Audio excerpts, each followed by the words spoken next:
बिस्मिल्लाहिर्रहमानिर्रहीम, अस्सलाम वालेकुम। साल 2022 के माह नवंबर की सुबह की आवाज के साथ मैं हूं यासिर खान और मैं हूं आमना आदिल। आप देख रहे हैं सुबह की आवाज़, जहां आप सुनते हैं दुनिया की, पाकिस्तान की, हाल की, फिलहाल की और अवाम की आवाज़ हमारे साथ। वंस अगेन आज सुबह सुबह आपके साथ हाजिर हैं और आज अल्हम्दुलिल्लाह हम सब फ्रेश हैं और टॉपिक्स भी बहुत सारे हमारे पास हैं और पूरी तैयारी के साथ आज आए हैं।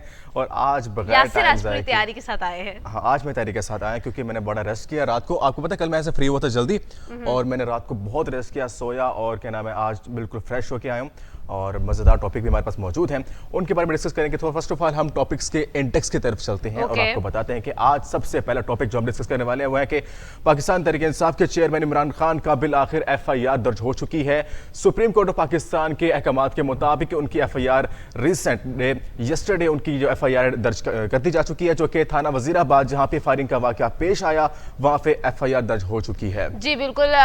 3 नवंबर को इमरान खान साहब लॉन्ग मार्च के दौरान जो है वजीराबाद में उन पर कातिलाना हमला हुआ था। उसके बाद अब फाइनली सुप्रीम कोर्ट के ऑर्डर्स पर अमल दरामद करते हुए वजीराबाद के पुलिस स्टेशन में, मुकामी पुलिस स्टेशन में FIR दर्ज कर दी गई है। ये आज की ताज़ा तरीन खबर जिसके बारे में हम कॉन्वर्सेशन करेंगे, बातें करेंगे। बहुत मसले आ रहे थे एग्जैक्टली FIR की वजह से बहुत सारे डिलेज आ रहे थे, इन्वेस्टिगेशन में बहुत सारे डिलेज आ रहे थे और FIR में मुबैना तौर पर जिनके नाम है वो भी आपको बताएंगे और किस तरह की जो है अपग्रेडेशन आ रही है, किस तरह की न्यूज़ आ रही है, इस हवाले से ये सारी न्यूज़ भी आपको देंगे। उसी के साथ साथ एक बहुत इंटरेस्टिंग न्यूज़ आपसे शेयर करेंगे और वो ये है जी कि Guinness book of world record के अंदर एक नया रिकॉर्ड कायम कर दिया गया है। गिनीज के रिकॉर्ड आते रहते हैं तो एक और बड़ी इंटरेस्टिंग सी बातें होती रहती हैं। तो सबसे ज्यादा 1 मिनट यानी कि 60 सेकंड्स में सबसे ज्यादा तालियां बजाने वाले एक अमेरिकन 20 इयर्स ओल्ड शख्स ने रिकॉर्ड कायम कर दिया। 1100 से ज्यादा तालियां उसने 1 मिनट में बजाई। इससे पहले भी रिकॉर्ड हो चुका था लेकिन उसने उसका रिकॉर्ड काफी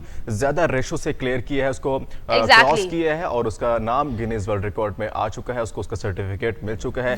कैसे बजे तालियां और क्या टेक्निक उसने इस्तेमाल की है उसके बारे में आज बात करेंगे। और ये भी आपको बताएंगे कि इससे पहले किसने जो है ये रिकॉर्ड कायम किया था, उसका नाम क्या था और उसने 1 मिनट में यानी कि 60 सेकंड में कितनी तालियां बजाई थी और अब जो नया रिकॉर्ड कायम किया गया है उसके अंदर किस तरह से इस टेक्निक के अंदर मजीद महारत और मजीद इसको इम्प्रूव करके जो है आगे बढ़ाया गया है। उसके बाद यासिर आई थिंक हम लोग नेक्स्ट टॉपिक की तरफ आते हैं। उसके बाद बात करेंगे हम कोरिया के हवाले से। कोरिया के अंदर सिचुएशन चल रही है एक्चुअली एग्जैक्टली और जनूबी Korea is having a very straightforward policy towards and ballistic missiles और बहुत सारी चीजें जो है वो लोग बगैर डरे जो है वो लोग बहुत ज्यादा चीजें और बहुत सारी स्टेटमेंट्स जो है सामने आ रही हैं। तो there is a clash and there is a very tough situation in और across the borders and around the globe. तो उसके बारे में हम लोग जो है थोड़ा सा डिस्कशन करेंगे कि एक्चुअली इसका रीजन में बहुत इंपॉर्टेंट अहम किरदार है क्योंकि शुमाली कोरिया, जनूबी कोरिया और अमेरिका के साथ इस वक्त जो झड़पें हैं, जो तजर्बात हैं मिसाइल के वो शुरू हो चुके हैं, वो चाहे बरी हो, बहरी हो या फिजाई हो, तमाम अटैक्स की जो एक्चुअली एक्सपीरियंस करने का सिलसिला शुरू हो चुका है। तो अल्लाह ना करे कोई इस किस्म की जंग या कोई मसला हो सके, लेकिन फिलहाल खतरात मंडलाते नजर आ रहे हैं चूंकि रशिया और यूक्रेन का ऑलरेडी एक मसला चल रहा है। तो उसके साथ साथ अगर ये भी इशू अगर हाईलाइट हो रहा है तो I think so very alarming that. बिल्कुल ठीक है जी। और उसके बाद हम लोग बात करेंगे जो एक्चुअल में बहुत इंटरेस्टिंग सिचुएशन है वो है स्टॉक एक्सचेंज की सिचुएशन। और स्टॉक एक्सचेंज में पाकिस्तान के लिए एक बहुत अच्छा दिन रहा है कल का दिन। तो एक्चुअल में आपको बताएंगे कि स्टॉक एक्सचेंज में ऐसा क्या हुआ जिसकी वजह से पाकिस्तानी बिजनेसमैन या फिर जितने भी लोग जो थे वो इतना ज्यादा जो है उनके लिए एक अच्छा दिन साबित हुआ कल का दिन। तो ये भी बताएंगे कि आखिर किस तरह से एक बीम आया, एक पॉजिटिव इंप्रूवमेंट आई है स्टॉक एक्सचेंज के अंदर, उसके बारे में भी आपको बताएंगे। और डिटेल्स जो है वो क्योंकि हमने थंबनेल तो लगा दिए तो डिटेल्स जो है वो हम लोग आफ्टर द ब्रेक आपसे शेयर करने वाले हैं। आपने जाना कहीं नहीं है, ठीक है। वेरी फर्स्ट टाइम ऐसा हो कि आज इतने सारे टॉपिक्स मौजूद हैं जी, मुझे नहीं लगता कि हम कंप्लीट कर पाएंगे। We are in a rush Yasir के जल्दी जल्दी जल्दी जल्दी इंडेक्स। आज तो हमने एक दूसरे का हाल भी नहीं पूछा, ये भी नहीं पूछा कि कल का दिन कैसे था and we are quickly into the topics into the index. लेकिन कोई बात नहीं, मजेदार सी बातें होनी चाहिए और ज्यादा सारी बातें भी होनी चाहिए, तो ये अच्छी चीज है। इंप्रूवमेंट आ रही है आहिस्ता आहिस्ता आहिस्ता। तो आज बात करेंगे इसके अलावा बॉलीवुड के बारे में। बॉलीवुड के अंदर जो सलमान खान की मूवी रिलीज हुई थी भारत के नाम से, उसके अंदर जो एक एक्टर थी उनका ये क्लेम करना है कि ड्यूरिंग द शूटिंग स्टंट करते हुए जब वो गिरी थी तो उनके सर में चोट लगी थी, और चोट उसकी लगने वजह की से वजह उनकी से मेमोरी लॉस हो गई थी। जी, दिशा पटानी की हम लोग असल में बात कर रहे हैं। दिशा पटानी की तरफ से कहा गया है कि भारत की शूटिंग के दौरान उनके सर पर एक हैवी और भारी चीज लग गई थी, जिसकी वजह से उनकी मेमोरी जो थी वो चली गई थी और 6 माह तक जो है उनकी मेमोरी लॉस रहा। उनको कुछ भी याद नहीं कि उन 6 महीने के अंदर क्या हुआ, 6 महीने का टेन्योर कैसे गुजरा, कैसे चोट लगी, सबके बारे में डिटेल में आपको बताएंगे। ये सारी चीजें भी बताएंगे कि एक्चुअल में हुआ क्या था और 6 महीने जो उनका मेमोरी लॉस रहा उनमें उन्होंने क्या किया और क्या नहीं हुआ। तो ये सारी बातें भी जी हम लोग करेंगे और उसी के साथ साथ हम लोग आ जाते हैं जान है तो जहान है और फ्रूट जो है हमारे लिए बहुत ज्यादा जरूरी है ना। तो हम लोग आज जो एक्चुअल में बात करने वाले हैं वो है अमरूद यानी कि गावा। तो क्या फवायद है और हमें क्यों खाना चाहिए, किन किन चीजों के लिए ये बेनिफिशियल है, ये सारी बातें करेंगे। बना के इसको इस्तेमाल करते हैं और किस तरह से हम लोग इसको बेहतर तरीके से बहुत सारी चीजों और बहुत सारी बीमारियों से लड़ने के लिए और आज तो हमारे पास हेल्थ के 2 टॉपिक है। दूसरा हमारा एक्चुअली कैंसर के बारे में बताएंगे, कैंसर और एक्चुअल में आज हम आपको एक इंटरेस्टिंग न्यूज बताएंगे और वो interesting news across the border है और वहाँ स्पेन से एक 30 साल से भी कम उम्र में एक ऐसी खातून के बारे में आपको बताएंगे जो कि अपनी इतनी कम एज के अंदर 12 दफा कैंसर से लड़ चुकी हैं। मतलब उनको 12 दफा अलग अलग किस्म के कैंसर हो चुके हैं, बचपन से लेकर अब तक कैंसर से लड़ती आ रही है। सर्वाइविंग और किस तरह से उनके मेडिकल डॉक्टर्स क्या कहते हैं। रिपोर्ट्स के मुताबिक ये एक ऐसा केस है जो आज तक हिस्ट्री में कभी भी नहीं दिखा। तो आज हम इस इंटरेस्टिंग न्यूज के बारे में आपको बताएंगे कि एक्चुअल में 12 तरह के अलग अलग सरतान से गुजरने वाली ये खातून अब अपनी जिंदगी क्या आम इंसान की तरह गुजार रही है या नहीं।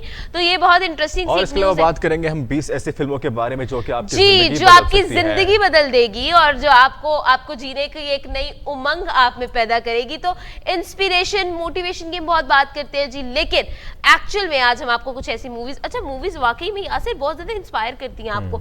मैंने जब एक मूवी देखी थी, प्रमोशन हो जाएगी लेकिन मैं फिर भी नाम लूंगी, एक मूवी है सलमान खान की, बहुत अच्छी मूवी है सुल्तान। तो ओके, देखिए आपने? मैंने देखी, ऑफ कोर्स। बहुत मजे की मूवी है और एंड पे जब वो लास्ट अपना वो अखाड़े में खेल रहा होता है, कबड्डी खेल रहा होता है या रेसलिंग खेल रहा होता है, तो उसमें वो कह रहा होता है कि 3 बातें करता है। बाकी बातें मुझे भूल गई है, तब मैं इंस्पायर हुई थी अपने ही। क्या मैं जल्दी से बोले, हम आगे चल रहे हैं। हाँ, मैं बोल रही हूँ। तो वो कहते हैं कि आपकी सबसे बड़ी जंग आपके अपने आप से होती है, किसी से नहीं होती। आपको खुद अपने आप को बेहतर से बेहतर बनाना होता है। तो आपकी सबसे बड़ी जंग, आपका सबसे बड़ा मद्दे मुकाबिल आप खुद होते हैं। अगर आप खुद से हार गए, आप सबसे हार गए। तो ये चीज जो है ना, मुझे बड़ी वाकई में मोटिवेट किया था इस चीज ने। वाकई में अपने आप को इंप्रूव करना is the biggest war you can have. Actually films और मीडिया होता है जो हमारे दिमाग को इंप्रूव करता है और ये काम ही इनका यही काम है कि आपको। तो आज हम आपको एक्चुअल में बताएंगे, मतलब बहुत ज्यादा अब तो कंटेंट इतना ज्यादा आ गया मूवीज में, फिल्म्स में, लेकिन हम आज आपको बताएंगे ऐसा कंटेंट जो एक्चुअली आपके लिए इंस्पायरिंग मोटिवेशनल होगा। तो आज आपको हम ऐसी 20 और इसके अलावा लास्ट टॉपिक हम बात करेंगे, देखनी ही है तो अच्छी मूवीज देख लो ना जो आपको फायदा भी दे। तो इसलिए हम आपको आज 20 मूवीज बताने वाले हैं, कोई एक तो मिल ही जाएगी कहीं ना कहीं। Of course. तो अगला टॉपिक जो लास्ट टॉपिक है हमारा वो है वर्ल्ड कप के बारे में। वर्ल्ड कप का सीन इस वक्त ऑन है और उस वक्त पाकिस्तान फाइनली सेमीफाइनल में पहुंच चुका है। मतलब मिरेकल्स हैपन, मतलब दुनिया में मौजज़े एग्जिस्ट करते हैं। हम लोग वी वर लूजिंग होप और एक्चुअल में लोगों ने गिव अप कर दिया था, मैच देखने बंद कर दिए थे and finally we are in the semifinals. और इस वक्त अब फिर से पता चलेगा कि अगर फॉर एग्जांपल सेमीफाइनल्स भी हम लोग जो है क्वालिफाई कर लेते हैं तो वी विल बी और इंडिया भी क्वालिफाई कर लेता है तो फाइनल्स में जो दंगल होने वाला है ना, यार I am still like thinking कि यार कितना ज्यादा थ्रिल होगा। और हम खुद जानते हैं कि वर्ल्ड कप में जो है क्या कहते हैं, इंडियन प्लेयर्स की बैटिंग लाइन बहुत स्ट्रांग रही है और बहुत अच्छी परफॉर्मेंस रही है। तो आज एक्चुअल में हम ओवरऑल इंडियन प्लेयर्स के बारे में कुछ बात करेंगे। इनफैक्ट पाकिस्तान के चैनल्स पर हमारे जो लेजेंड्स हैं क्रिकेट में, वसीम अकरम, उनकी तरफ से इंडियन प्लेयर्स को जो है बहुत ज्यादा प्रेज किया गया, बहुत तारीफ की गई है उनकी। तो आज एक्चुअली नीदरलैंड के वाले सिचुएशन है और आपको पता है बहुत सी मीम्स बन रही है पाकिस्तान के हवाले से आजकल, उसके बारे में बात करेंगे। एक मीम शेयर करना चाहूंगी, तो वो आर्मी होती है, मतलब आई थिंक आमना हमें उसमें डिटेल में शेयर करना चाहिए। डिटेल में शेयर करेंगे। तो अब बड़ी मजेदार सी बातें आज हम करने वाले हैं। तो let's just have a little छोटी सी ब्रेक। तो हम थोड़ी देर में वापस आते हैं जल्दी से। जल्दी से मेरे ख्याल में हम लोग जो नहीं, I think so, है हम आप अभी लोगों ने हमें चाय जो का है कप भी टॉपिक्स को बना- डिस्कस करना चाहिए। पहला टॉपिक सबसे इंपॉर्टेंट है और नई डेवलपमेंट है Yeah. ये, I want to discuss that. So हम पहला टॉपिक डिस्कस करेंगे कि पाकिस्तान तहरीक इंसाफ के चेयरमैन इमरान खान का FIR दर्ज हो चुकी है। यासिर, और आप हमेशा finally- भूल जाते हैं that we are facing the audience and हमारी ऑडियंस को जो है वो स्टैमिना जो है जनरेट करना होता है और Okay, स्टैमिना आपके बनाना कहने में होता है break हो रही है, इतनी सारी- वरना और आज actually- तो एक्चुअली में हम लोग इतनी सारी बातें लेकर क्योंकि आए हैं। करंट अफेयर को डिस्कस करने के लिए मेरी बहुत क्यूरियोसिटी होती है, तो इसलिए मैं चुप नहीं रह वो सकता। Yasir, I can understand that, लेकिन हम लोगों ने ऑडियंस को साथ लेकर चलना होता है। तो जी अभी के लिए लेते हैं एक छोटा सा ब्रेक, आप तक वापस आएंगे बस थोड़ी ही देर में, लेकिन उससे पहले पहले अपना स्टैमिना बहुत ज्यादा स्ट्रॉन्ग कर ले, क्योंकि आज हमारे पास बेशुमार बातें हैं और उसके लिए आपकी एनर्जी का डेवलप हो जाना बहुत ज्यादा जरूरी है। तो लेते हैं एक छोटा सा ब्रेक, देखते रहे सुबह की आवाज हमारे साथ।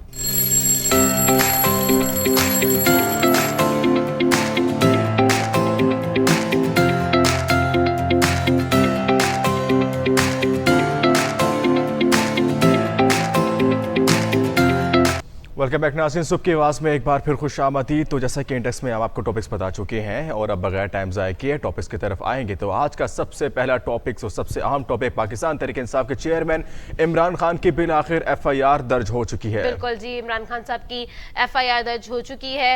लॉन्ग मार्च का सिलसिला 29 अक्टूबर को लाहौर से शुरू हुआ और फिर बेशतर इलाकों से गुजरता हुआ जो है वजीराबाद में क़याम पजीर था, जिस वक्त बल्कि रवा दवा था। तो उसी वक्त जो है इमरान खान साहब पर कातिलाना हमला हुआ 3 नवंबर को, और इमरान खान साहब के टांग पे बहुत ज़्यादा जो है 3 गोलियां या 2 गोलियां लगी हैं। और बहुत सारे लोग कह रहे हैं 3 है, बहुत सारे लोग कह रहे हैं 2 है, कुछ 4 भी कह रहे हैं, 4 की भी रिपोर्ट सामने आ रही तो थी। मतलब अभी तक का कोई इस तरह की सिचुएशन, इमरान खान साहब जो है वो उसके बाद फौरी तौर पर जो है उनको शौकत खानम हॉस्पिटल लाहौर मुंतकिल कर दिया गया।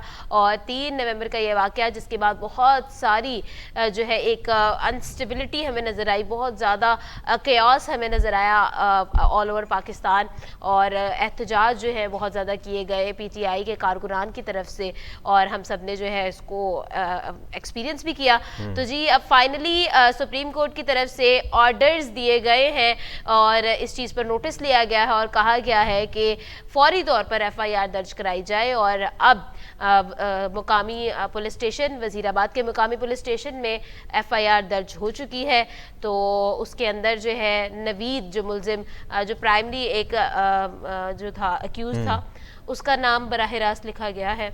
बिल्कुल, एट द टाइम जब नवीद को गिरफ्तार किया गया था तो उसके बाद उनको थाने में ले जाकर वहाँ तफ्तीश की गई और वहाँ पे उनकी वीडियो भी एक सामने आई थी, जहाँ उन्होंने एक क्लेम किया कि उन्होंने मजहबी इंतहा पसंदी के बायस जो है खान साहब के पूरे जलसे लॉन्ग मार्च पे फायरिंग की, और फायरिंग के वाक़े में पाकिस्तान तहरीक इंसाफ के चेयरमैन इमरान खान और उनके अहम रुकन भी इससे ज़ख्मी हुए थे। और इसके अलावा लॉन्ग मार्च में मौजूद 4 मज़ीद लोग ज़ख्मी हुए और एक जो मुअज़्ज़म गोंदल जो वहाँ के शहीद जिसको करार दिया गया है वो भी वहाँ पर जहाँ बाग हो चुका था। एक मौत वाक़या हुई, तमाम लोग वहाँ पे ज़ख्मी हुए। ये फायरिंग का वाक़या पेश आया, मुलजिम को थाने ले जाया गया, थाने के बाद उनको सिटी डी में मुंतकिल किया गया और इस वक्त वो सिटी डी में ही मौजूद है और तफ्तीश कर दी गई है। लेकिन बड़ी अजीब बात ये थी कि वहाँ पे 3 दिन से FIR नहीं दर्ज हो रही थी, बिल्कुल ऐसा ही है बहुत जी। फोर्स किया गया था उनकी तरफ से, डिलेज आए, बहुत ज्यादा जो है इसके अंदर पॉजेस भी आए और बहुत ज्यादा कंट्रोवर्सीज भी क्रिएट हुई, और फाइनली जो और 3 दिन का एक बड़ा गैप था जो कि जो है FIR दर्ज नहीं हो सकी है। लेकिन अब फाइनली जो FIR दर्ज कर दी गई है।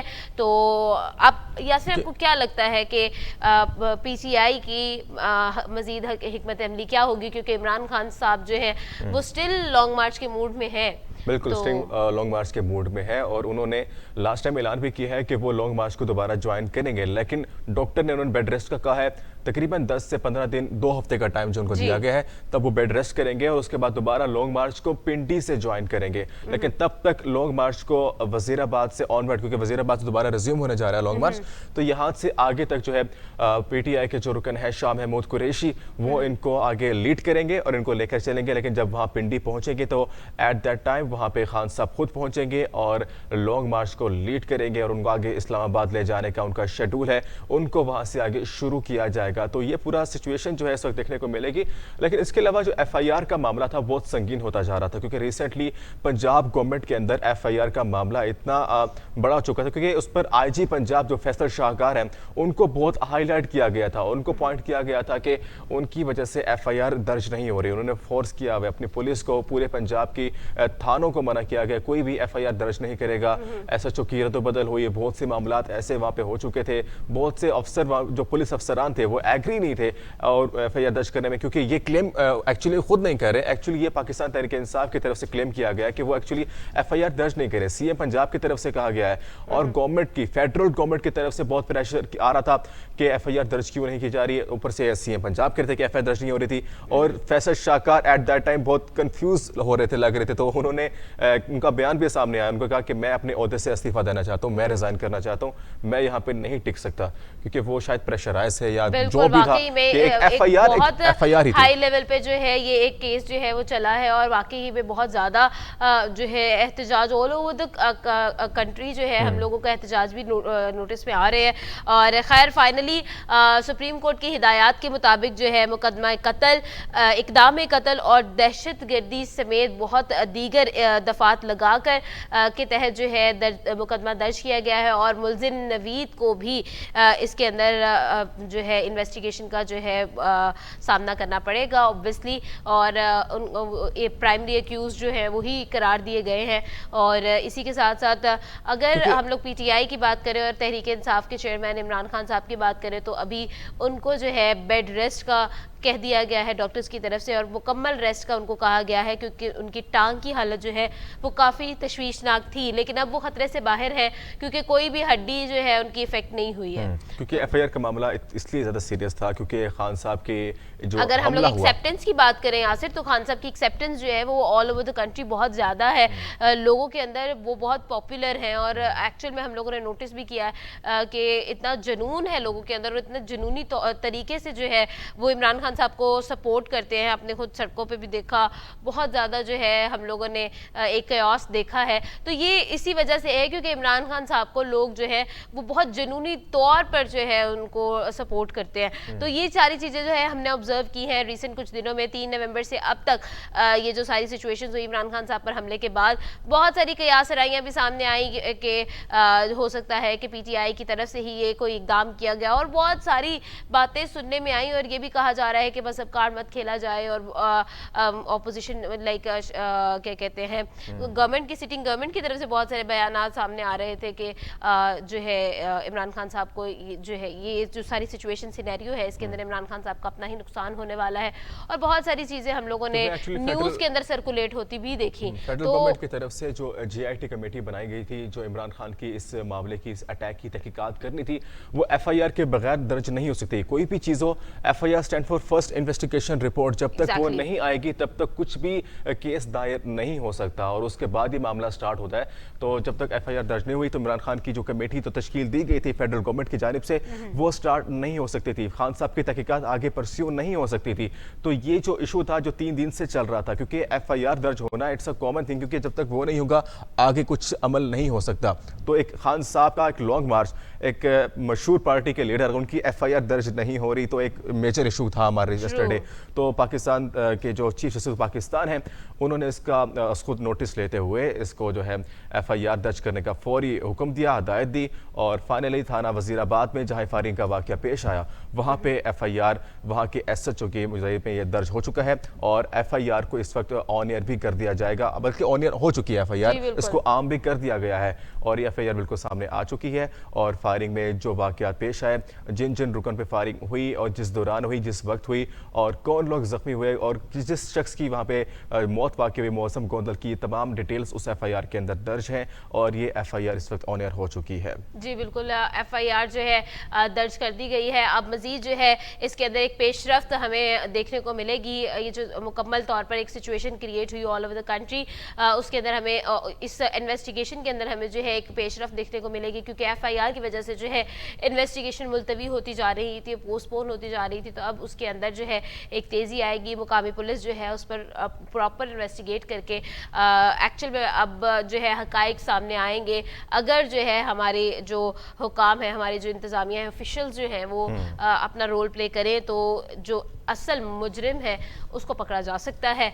तो होप फॉर द गुड, हम लोग दुआ करते हैं कि इमरान खान साहब जल्दी से एहतियाब हों और फील्ड में नज़र आए। लेकिन मैं अगेन यही बात करूंगी कि यासिर, ऑल दीज सिनेरियोज, एहतजाज, प्रोटेस्ट और धरने और ये सब चीज़ें, पता नहीं क्यों ये चीज़ दिल को नहीं लगती, पता नहीं, आई डोंट नहीं नो। लगती एक्चुअली, इससे हमें कंडेम करना चाहिए। जहाँ भी एहतजाज हो रहा है, प्रोटेस्ट हो रहा है, तो हम इसे कंडेम करेंगे, क्योंकि एक्चुअली पूरा तरीके से हो सकता है। एबिलिटीज, मैंने इमरान खान साहब की एबिलिटीज को कभी भी डाउट नहीं किया है। He is very great in his content और इन हिज कॉन्सेंट। मतलब अगर हम लोग उनका इंटरनेशनली रिप्रेजेंटेशन देखें तो वो पाकिस्तान को बहुत अच्छे से रिप्रेजेंट करते नजर आए हैं हमें डिफरेंट प्लेटफॉर्म्स पर।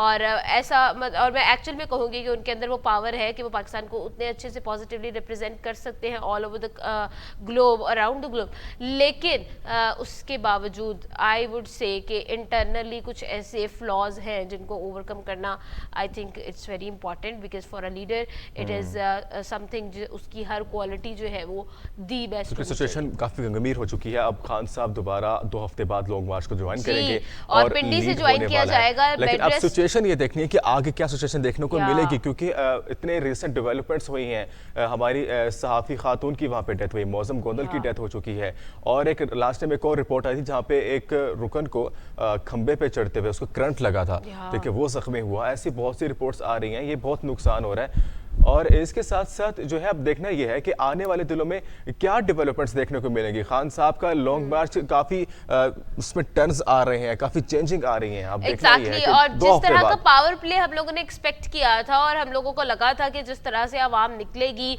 और जिस तरह एक लॉन्ग मार्च की सिचुएशन, जैसे if we go like 5 years back, जो सिचुएशन हमें देखने को मिली थी पाकिस्तान में, almost similar to that situation, familiar to that situation, इस लॉन्ग मार्च के भी इसी तरह की कोई रिजल्ट सामने आएंगे। लेकिन ये मार्च कंप्लीटली जो है डिफरेंट रहा।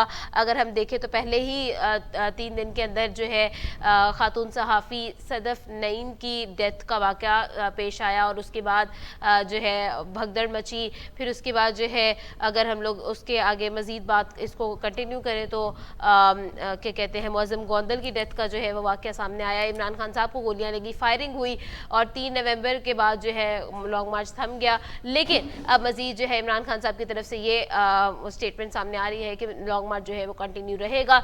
वजीराबाद से अपने सफ़र को जो है वो जारी करता हुआ रावलपिंडी तक पहुंचेगा और रावलपिंडी से जो है इमरान खान साहब खुद जो है धरने को और लॉन्ग मार्च को ज्वाइन करेंगे। इमरान खान साहब का जो मौक़िफ़ था लॉन्ग मार्च को लेके जाने का और इस धरने का, वो एक्चुअल में था कि इलेक्शन करवाए जाएं और मुल्क में इलेक्शन की सूरत हाल दोबारा से डेवलप की जाए। 29 मार्च से जो इनिशियल शेड्यूल था उसके अंदर क्या कहते हैं कि उसके अंदर इनिशियली जो सिचुएशन थी वो ये थी क्या से कि 29 को स्टार्ट किया जाएगा और 4 नवंबर को जो है पहुंचेगा क्या कहते हैं इस्लामाबाद में।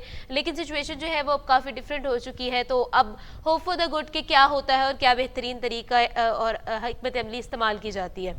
बिल्कुल, जो लॉन्ग मार्च सिचुएशन इस वक्त काफ़ी गंभीर हो चुकी है।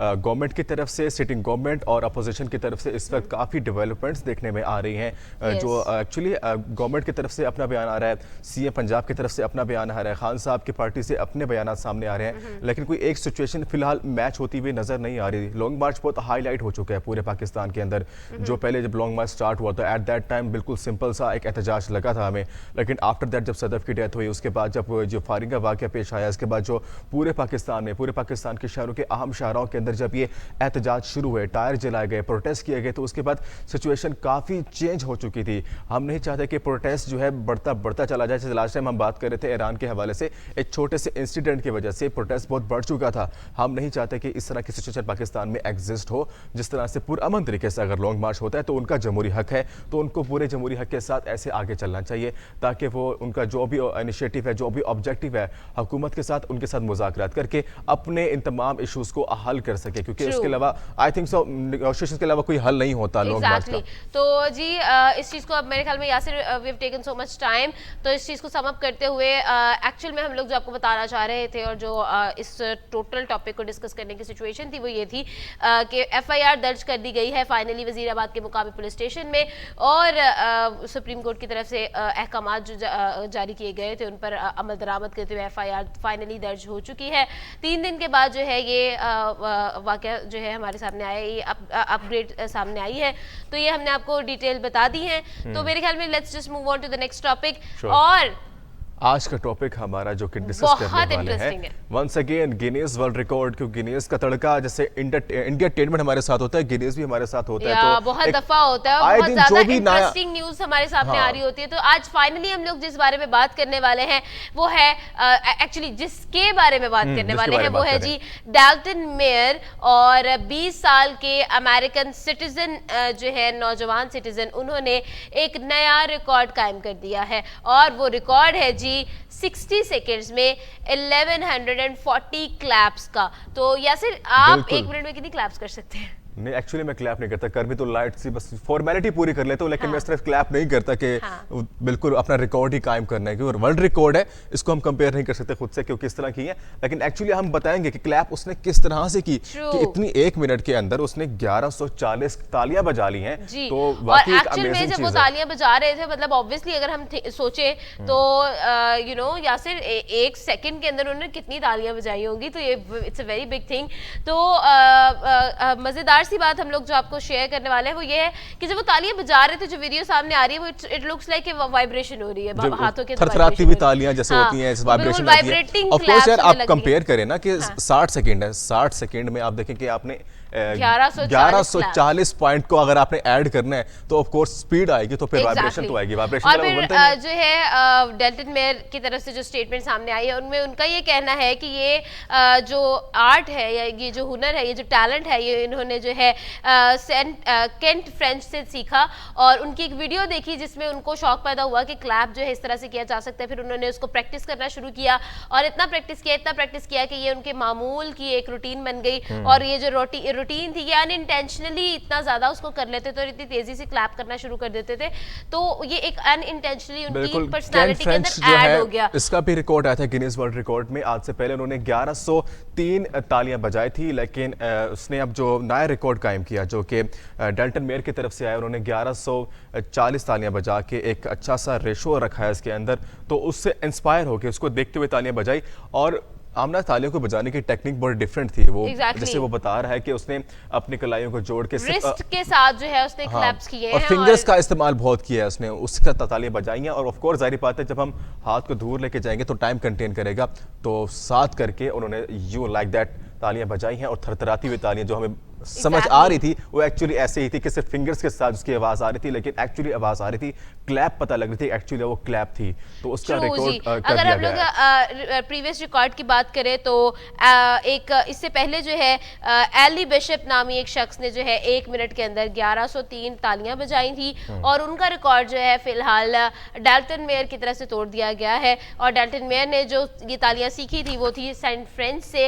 उन्होंने एक वीडियो देखी थी जी और उस वीडियो के बाद जो है उनको भी एक शौक पैदा हो गया और उन्होंने इसको प्रैक्टिस करना शुरू कर दिया और इतना प्रैक्टिस किया कि जो एक्चुअल में सेंट फ्रेंच थे उनसे भी ज्यादा अच्छा करना शुरू हो गए और देन इनकी रूटीन बन गई। और उनके मुताबिक उन्होंने कहा कि मैंने गिनीज के लिए कुछ खास जो है प्रिपरेशन भी नहीं की थी। बहुत अच्छी बात उन्होंने कही है कि एक्चुअली उसने ये कहा कि मैंने इसमें मेहनत की है, मैंने इसमें प्रैक्टिस की है और ये इसमें कोई खास बड़ी बात नहीं है, मैंने दूसरों को देख के अपना टाइम दिया, इसको इस पर टेक्निक इस्तेमाल की है, आफ्टर दैट उनका ये रिकॉर्ड कायम हुआ। तो एक्चुअली हम बहुत से लोग समझते हैं कि जो वर्ल्ड रिकॉर्ड कायम करते हैं वो बहुत लकी होते हैं, तो एक्चुअली लकी नहीं। इससे मुझे याद है लास्ट टाइम एलोन मस्क का एक ट्वीट सामने आया था, उसने मुझे बताया था, पूरा शेयर किया था कि मैंने पूरे साल में 365 दिन और पूरा हफ्ता पूरा महीना काम किया और दिन में मैं जो है 18 घंटे मैं काम करता रहा और इतनी सालों की मेहनत। और लोग मुझे कहते हैं कि मैं लकी हूँ और मुझे शर्म आती है इस बात पे कि लोग ऐसे क्यों कहते हैं मुझे, तो बहुत शर्मिंदा होता है इस बात पे। तो एक्चुअली वो भी इनको कहने का मकसद था कि आपका फोकस आपकी मुस्तकिल मिजाजी और आपकी मेहनत डिपेंड करती है, आप कुछ भी कर सकते हैं, कोई भी रिकॉर्ड कायम कर सकते हैं। और एक्चुअल में वो वीडियो के बाद उन्होंने उसको इतना प्रैक्टिस किया कि उनकी पर्सनालिटी के अंदर ऐड हो गया और उसके बाद ही वाज लाइक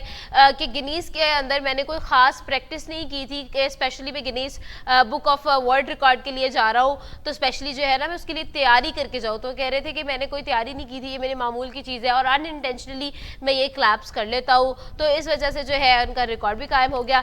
बताते आपको चले, अगेन रिपीट कर देते हैं, अमेरिकन सिटीजन जिनकी एज 20 ईयर्स है, डाल्टन मेयर, उन्होंने Guinness book of world record में अपना नाम दर्ज वैसे आप करवाने में वो गिनीज के बारे में कामयाब हो बात गए कर रहे हैं तो एक्चुअली तो आपको क्या लगता है गिनीज का आपका क्या इंटरेस्ट है? इस तरह की न्यूज़ आती रहती हैं, आप इसको किस नज़र से देखती हैं एक्चुअली? मैं तो एंटरटेनमेंट की नज़र से देखती हूँ। Okay. ऑब्वियसली बड़ी मज़ेदार सी खबरें आती हैं गिनीज में से।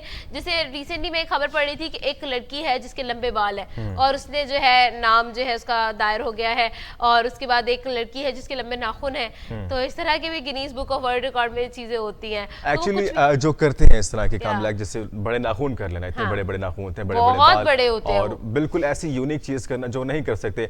एक्चुअली आपको क्या लगता है? एंटरटेनमेंट तो हो जाती है, चलो समझ आए उसने ऐसा कर दिया, पर बहुत जो मेहनत करनी जो खुद पड़ती से है। कर रहा है एक्चुअली, वो इतनी मेहनत कर रहा है, इतने साल लगा रहा है, आपको नहीं लगता कितना टाइम जाया हो रहा है उसका वहाँ पे? यार लेकिन ठीक है, मतलब people are more concerned about कि हमारा एक वर्ल्ड रिकॉर्ड हम लोग कायम कर रहे हैं। तो वो एक वो होता है ना, क्रेज होता है यार कि मतलब, या आपको ये नहीं जैसे- लगता कि बहुत जैसे हम लोग स्कूल में होता था कि हमारा प्रिंसिपल हमारा नाम ले दे तो हम लोग कितने खुश होते थे, सारा दिन हमारा ऐसा गुजरता था जैसे हम फूलों के ऊपर चल रहे हैं। तो हमारे स्कूल में तो मैं आपको शेयर करना चाहूंगी, इस तरह से होता था कि हम लोगों के सॉफ्ट बोर्ड लगे होते थे, नोटिस बोर्ड, और जो बेस्ट परफॉर्मर बच्चा होता था, जो रेगुलर भी होता था, जिसको स्टूडेंट ऑफ द ईयर कहते हैं। तो इसी तरह से हमारे स्कूल में था student of the month as well. तो स्टूडेंट ऑफ द मंथ वो पूरे स्कूल का जो है कंपटीशन होता था मंथ के एंड पे ना, बच्चे बड़े कंसर्न, अच्छा जिन्होंने नहीं करना उन्होंने नहीं करना, लेकिन जिन लोगों को होता था कि यार वहाँ नाम जाएगा, नाम लिखा जाएगा प्रॉपरली, पिक्चर लगेगी, तो वो लोग बड़ी मेहनत करते थे उस चीज के लिए ना। तो वो एक्चुअल में ये होता है, तो वो एक नाम के लिए ना ये मेहनत सारी होती है। अगर फॉर एग्जाम्पल हमें पता होता था अच्छा अगर हम लोग फर्स्ट आएंगे ना तो हमारी सबसे बड़ी मेरी पिक्चर आदत है लगेगी। तनकीद करने की, तो मैं इसलिए तनकीद करता था इस चीज पे कि यार इतने बड़े नाखून कर लिए, क्या फायदा उसका? इतने बड़े बाल करने का आपको क्या फायदा? आप स्टेट को क्या सर्व कर रहे हैं? तो एक्चुअली मैं उस नजर से देख रहा था उन चीजों को। लेकिन आपकी बात ठीक है, अगर कोई ज्यादा फ्री है, इसके बाद इतना टाइम है कि वो कर सकता है, तो फिर वो शौक से करे। आई थिंक मेरा ओपिनियन ये बनता है। तो जी ये बड़ी इंटरेस्टिंग न्यूज थी। लेकिन आज की ताजा तरीन खबर से आपको आगाह करते चले, और आज की ताजा तरीन खबर ये है कि आज के दिन हम लोगों को ऑब्जर्व करना होगा लूनर इक्लिप्स। और अगर हम लोग बताते चले तो रवा साल में ये पहला मुकम्मल चांद ग्रहण होगा, मतलब टोटली कंप्लीटली जो है चांद जो है वो बिल्कुल ब्लैक हो जाता है। कभी यहाँ से देखा है कभी कितना वो ऑफ कोर्स बिल्कुल देखा मैंने चांद ग्रहण, डर वाला सीन आ जाता है, बिल्कुल हॉरर मैंने मूवी देखा जैसा था। सीन लगता है। मैं जब मुल्तान में था तो तब मैं इसको देखा था। मुझे याद है कि मुल्तान की सबसे ऊंची जगह जो वहाँ पे किला शाहरुख आलम है, तो वहाँ हम रुके होते थे और वहाँ पे हमें नजर आता था बिल्कुल क्लियर जो है इतना बड़ा चांद, और बिल्कुल सामने से वाज़ेह नजर आता था। तो उसको हमने ऑब्जर्व किया है एक्चुअली।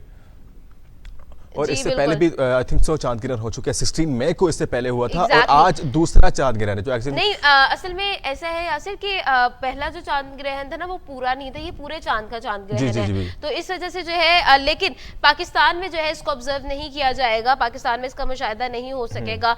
अगर हम बात करें तो पाकिस्तान में इसकी जो टाइमिंग होगी, जिस वक्त चांद ग्रहण लगेगा, वो सुबह 6 बजे से लेकर 6:32 से लेकर रात मेरे ख्याल में, और ये कंटिन्यू रहेगा पूरे पूरे दिन रहेगा। 9:13 पे ये अरूज पर होगा। एग्जैक्टली, और 9 तो इसका आई थिंक एएम नहीं, इट्स पीएम है एक्चुअली। नहीं, सुबह के वक्त है। और लेकिन जब चांद ग्रहण स्टार्ट होता है तो इसका अरूज बढ़ता जाता है, तो इसकी रेशियो जो है वो फ्लक्चुएट होती है। एग्जैक्टली, और एक्चुअल में होता ये है कि वो ग्रहण लगना शुरू होता है, वो साया होता है ना। असल में होता क्या है कि जब ये चांद ग्रहण लगता है तो ये सूरज का जो रिफ्लेक्शन है वो आता है, ठीक है। और इस तरह की कोई चीज होती है, I do not actually have that opinion.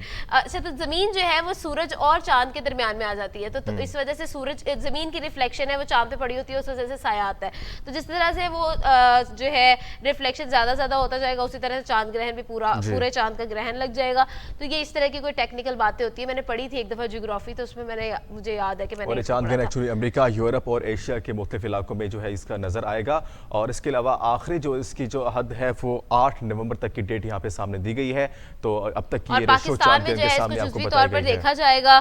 तो जी ये लेटेस्ट अपडेट है चांद ग्रहण से रिलेटेड। और मतलब जिनको भी थोड़े से वो होते हैं ना, जो थोड़े स्पिरिचुअल होते हैं और थोड़े उनको सुपरस्टिशियस बिलीव्स होते हैं, तो वो जो भी प्रिकॉशंस करते हैं वो कर लें। I would like to read that पूरी डिटेल जो मेरे पास मौजूद है चांद ग्रहण के हवाले से, जो हमें एक्चुअली अपडेट देनी चाहिए। तो एक न्यूज़ भी है हमारी तरफ से और एक अपडेट भी सामने आई है जो कि आपके साथ मैं शेयर करने वाला हूँ कि तफसीलात के मुताबिक ये रवां साल का दूसरा मुकम्मल चांद ग्रहण होगा, मगर पाकिस्तान के कुछ हिस्सों में जुज़वी चांद ग्रहण को ही देखना मुमकिन होगा। वाज़ेह रहे कि चांद ग्रहण जो कि इक्लिप्स का मुशाहिदा पाकिस्तान में मुमकिन नहीं होगा, क्योंकि पाकिस्तानी वक्त के मुताबिक चांद ग्रहण का आगाज 8 नवंबर को दोपहर 1:02 पर होगा।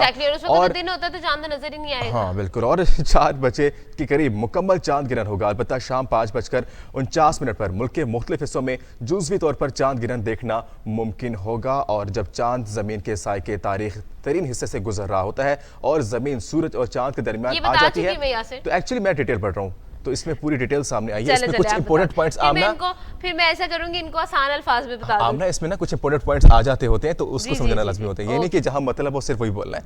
तो उसके बाद इस मौके पर चांद ग्रहण होता है और इससे ब्लड मून भी कहा जाता है। अगली बार मुकम्मल चांद ग्रहण के नज़ारे के लिए 5 मार्च 2025 तक इंतजार करना होगा। ये आपके पॉइंट में नहीं था, इसलिए अच्छा मैं आपको एक बात बताती हूँ। यासिर, होता ये है कि हमारा जो मून होता है और हमारा जो एक सोलर सिस्टम है, तो होता ये है कि ये सन जो है वो अपने एक्सिस के अराउंड रिवॉल्व कर रहा है और जो जमीन है वो सन के एक्सिस के अराउंड रिवॉल्व कर रही है, और जो चांद है वो जमीन के एक्सिस के अराउंड रिवॉल्व कर रहा है। होता ये है कि हम लोगों ने सूरज ग्रहण के बारे में, सोलर इक्लिप्स के बारे में भी सुना होगा, तो उस टाइम में ये होता है और वो बहुत टाइम के बाद ऑब्जर्व किया जाता है।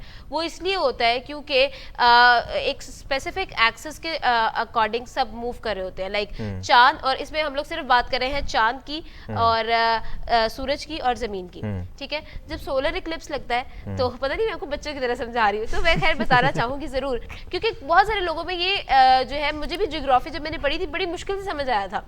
तो मजेदार सी बात क्या होगी कि जब सूरज इक्लिप्स लगता है तो जमीन और सूरज साइड पे होते हैं, दरमियान में से चांद गुजरता है, और चांद जो है वो जब सूरज और जमीन के दरमियान में आ जाता है तो उसकी वजह से जो है सोलर इक्लिप्स हमें लगता है, नजर आता है, ठीक है।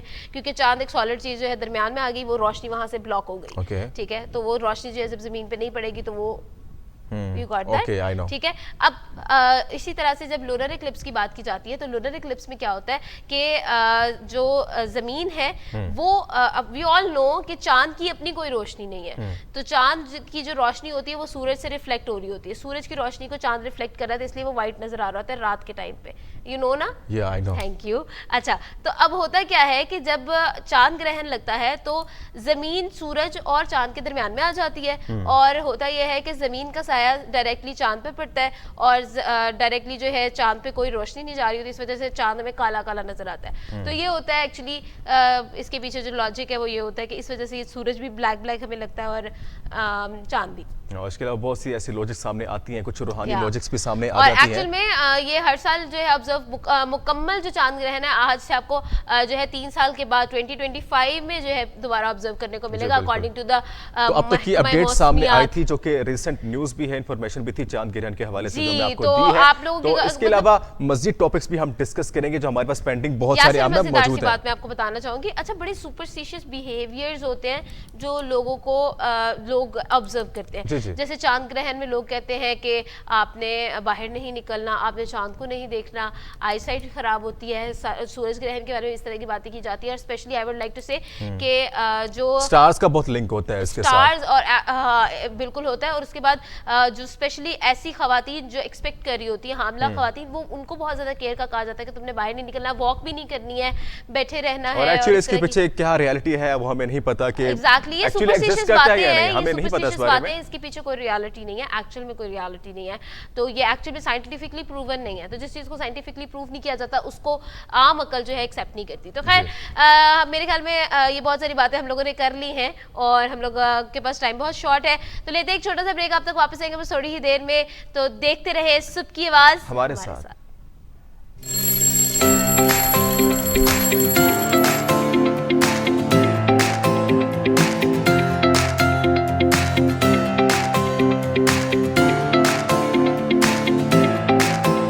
बिस्मिल्लाहिर्रहमानिर्रहीम, अस्सलाम वालेकुम, वेलकम बैक नाज़रीन। सुबह की आवाज़ में एक बार फिर खुशामदीद। तो हम जैसे कि और आज हम आपको बताने वाले हैं स्टॉक एक्सचेंज में कारोबार के लिए एक पॉजिटिव बहुत ज्यादा पॉजिटिव डे। तो यासिर, बड़ा इंटरेस्टिंग चीज होती है जब रातों रात ओवरनाइट बंदा अमीर हो जाए। आपको कैसा लगेगा? मतलब लाइक आप सोए हो और सुबह उठे तो आपके पास आपके बैंक अकाउंट में लाइक $1 बिलियन। हाँ, तो कैसा लगेगा? तो पहले परस्यू करूंगा कैसे आए हैं पैसे। हाँ। एक्चुअली तहकीकात होगी, क्योंकि मैं बड़ा तशवीश में मुब्तला हो जाता हूँ कि एक चीज़ अचानक से सडन चेंज अब आता है ना किसी चीज़ के अंदर, तो मैं हाँ। तफ्तीश करता हूँ। बंदे को यकीन नहीं आता। हाँ, ये ना आई कैसे हो वुड मतलब जैसे अगर मैं अज्यूम करूँ तो सबसे पहले तो यासिर अपने आप को चुटकी काट के देखेंगे कि इज इट ट्रू। फिर मैं किसी को यार तुम जरा मारो, हाँ। ठीक है ना, थप्पड़ मारना मुझे एक दफा। अब ठीक है, फिर हम तहकीकात करेंगे, फिर पैसों को छुपाएंगे, हाँ। फिर पैसे डिवाइड करेंगे, एसेट्स डिवाइड करके, ताकि एक अकाउंट में पड़े जाएंगे ना, फिर नैब का इशू बन जाएगा। हाँ। तो उससे बचने के लिए हम पहले अपने को आप सिक्योर करेंगे और उसके बाद वो एसेट्स बनाएंगे जो एक्चुअली जिसकी इंक्वायरी ना हो सके। तो फिर हम इस तरह से अपने आप को अमीर तर अमीर करेंगे, फिर बिजनेस स्टार्ट करेंगे, फिर वही मुर्गी के अंडे से लेकर हम बिल गेट्स बन जाएंगे। बिल्कुल ऐसा ही है। तो जी, खैर ठीक पाकिस्तान है स्टॉक एक्सचेंज के बारे में मैंने आपके बनाए गए शॉपिंग मॉल में शॉपिंग भी कर ली हुई है। अब हम अपने एक्चुअल आज के टॉपिक की तरफ आते थे जी। एक बहुत पॉजिटिव बीम आया, हमें नजर आया, एक बहुत अच्छा चेंज नजर आया स्टॉक एक्सचेंज में। कल के दिन कारोबार के लिए एक बहुत मुस्बत दिन रहा और स्टॉक एक्सचेंज में बहुत ज्यादा पॉजिटिव चेंजेस हमें नजर आए। तो let's just go into the technicalities without wasting the time. तो यासिर क्या कहते हैं, बताएं कि अब तक की जो न्यूज़ सामने आई है नहीं, हम ये बता दें कि बिजनेसमैन कितने खुश हैं। हाँ बिल्कुल, कितने खुश हैं कि स्टॉक एक्सचेंज का मामला जब आता है तो वो फौरन से जो है वो ग्राफ के ऊपर बैठे होते हैं और उनकी नजरें उधर ही होती हैं कि इस वक्त क्या फ्लक्चुएशन चल रही है।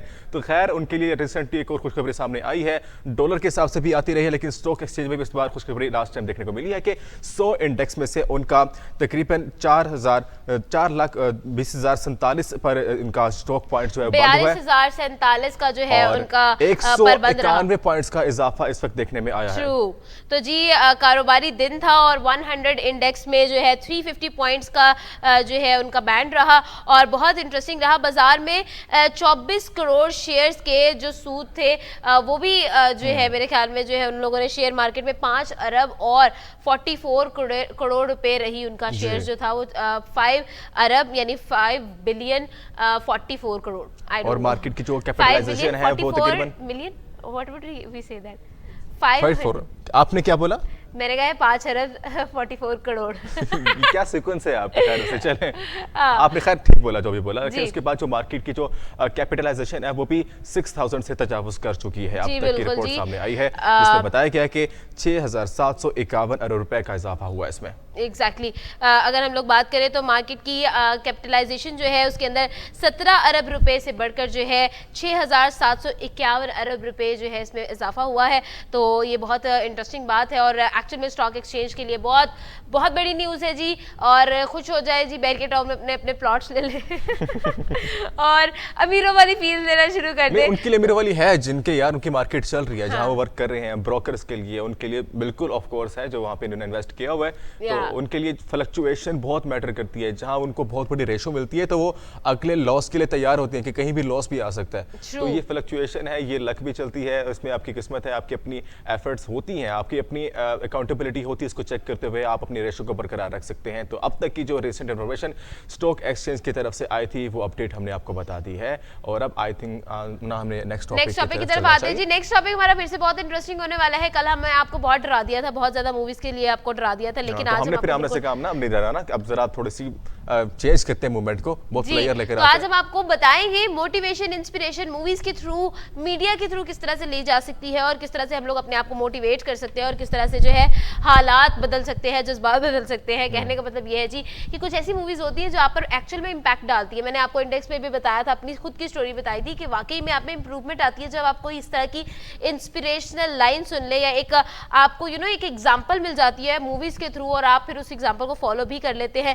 तो जी जिंदगी बदल देने वाली आज हम आपको 20 फिल्मों के बारे में बताने वाले हैं।